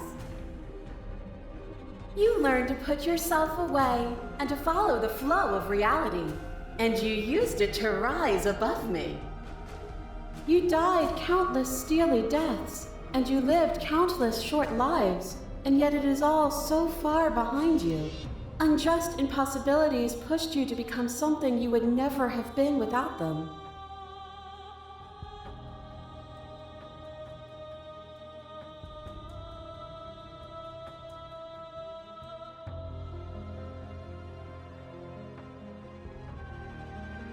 And it was a joy for me to finally face my end. Even when I thought I had reached an unconquerable peak, you showed me how much further I could still climb. Flesh is a vehicle, and to destroy the flesh is to strand the spirit. With violence you stranded me, and with violence I sought to twist your flesh back into mine. What forced between choosing your death and forfeiting your body? You chose agency. But agency requires action, and action requires endless tapestry of events. In your final moments would you remove action itself from reality?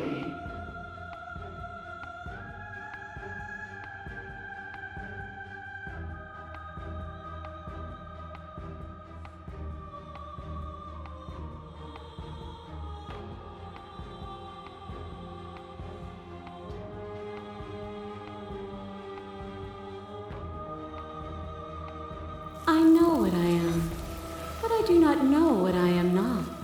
If a world without me is so unknown, then how can you be so sure you want to create it? My masses mob you. There is no beginning to them, nor is there an end. There is only the flood of bodies. And every moment you hold every possible sensation at once, and then you hold them all again. And in the end, you returned it to me. For a brief moment, you were everything. A chaos that needed ordering. But without chaos, there is no reason.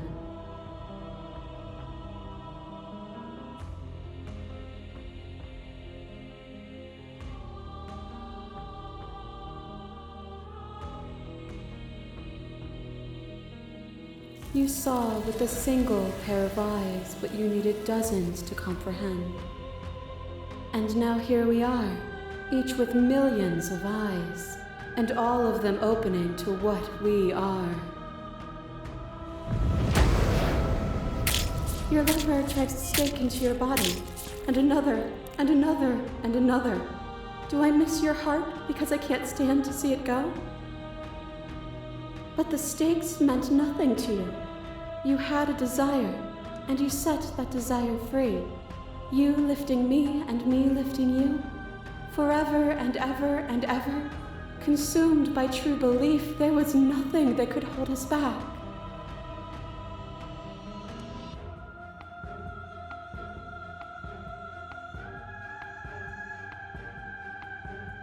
Then there's no need for you to fight what we are. Whenever you're ready, we can leave together, hand in loving hand.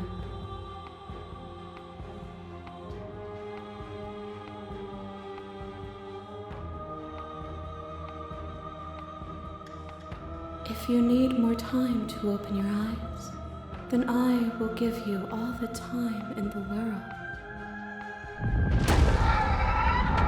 To question everything is to deny proof of the reality that lies in front of you. To live alone within the caverns of your mind is to trap yourself in them forever. But you did not live alone. You found me, and we held trust in each other for no reason than to believe in something that wasn't us. Cold skepticism turned to liberation, but it required a journey to blossom. Though you have blossomed, do you have no more journeys left to make? What of those in the spaces beyond? Would you erase the path ahead to hold everyone still?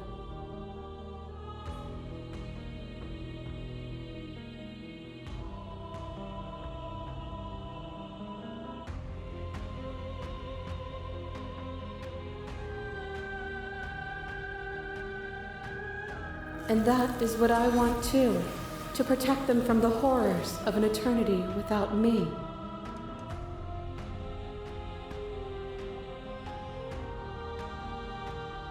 Nothing is immutable.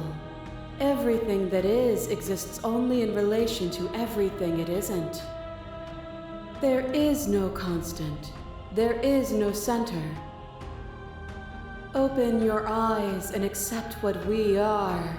We can leave this prison together.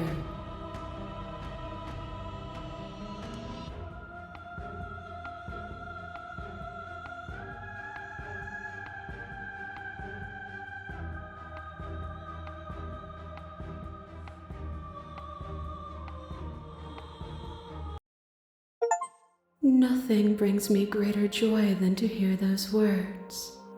The final peace lies with you.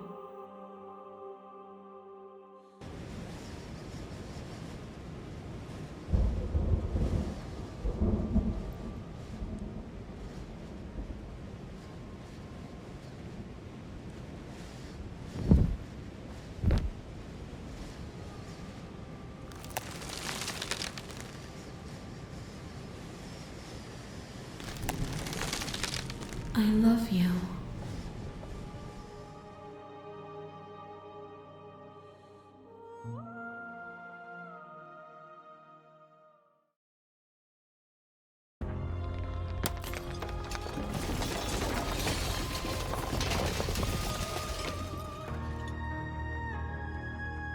It's magnificent.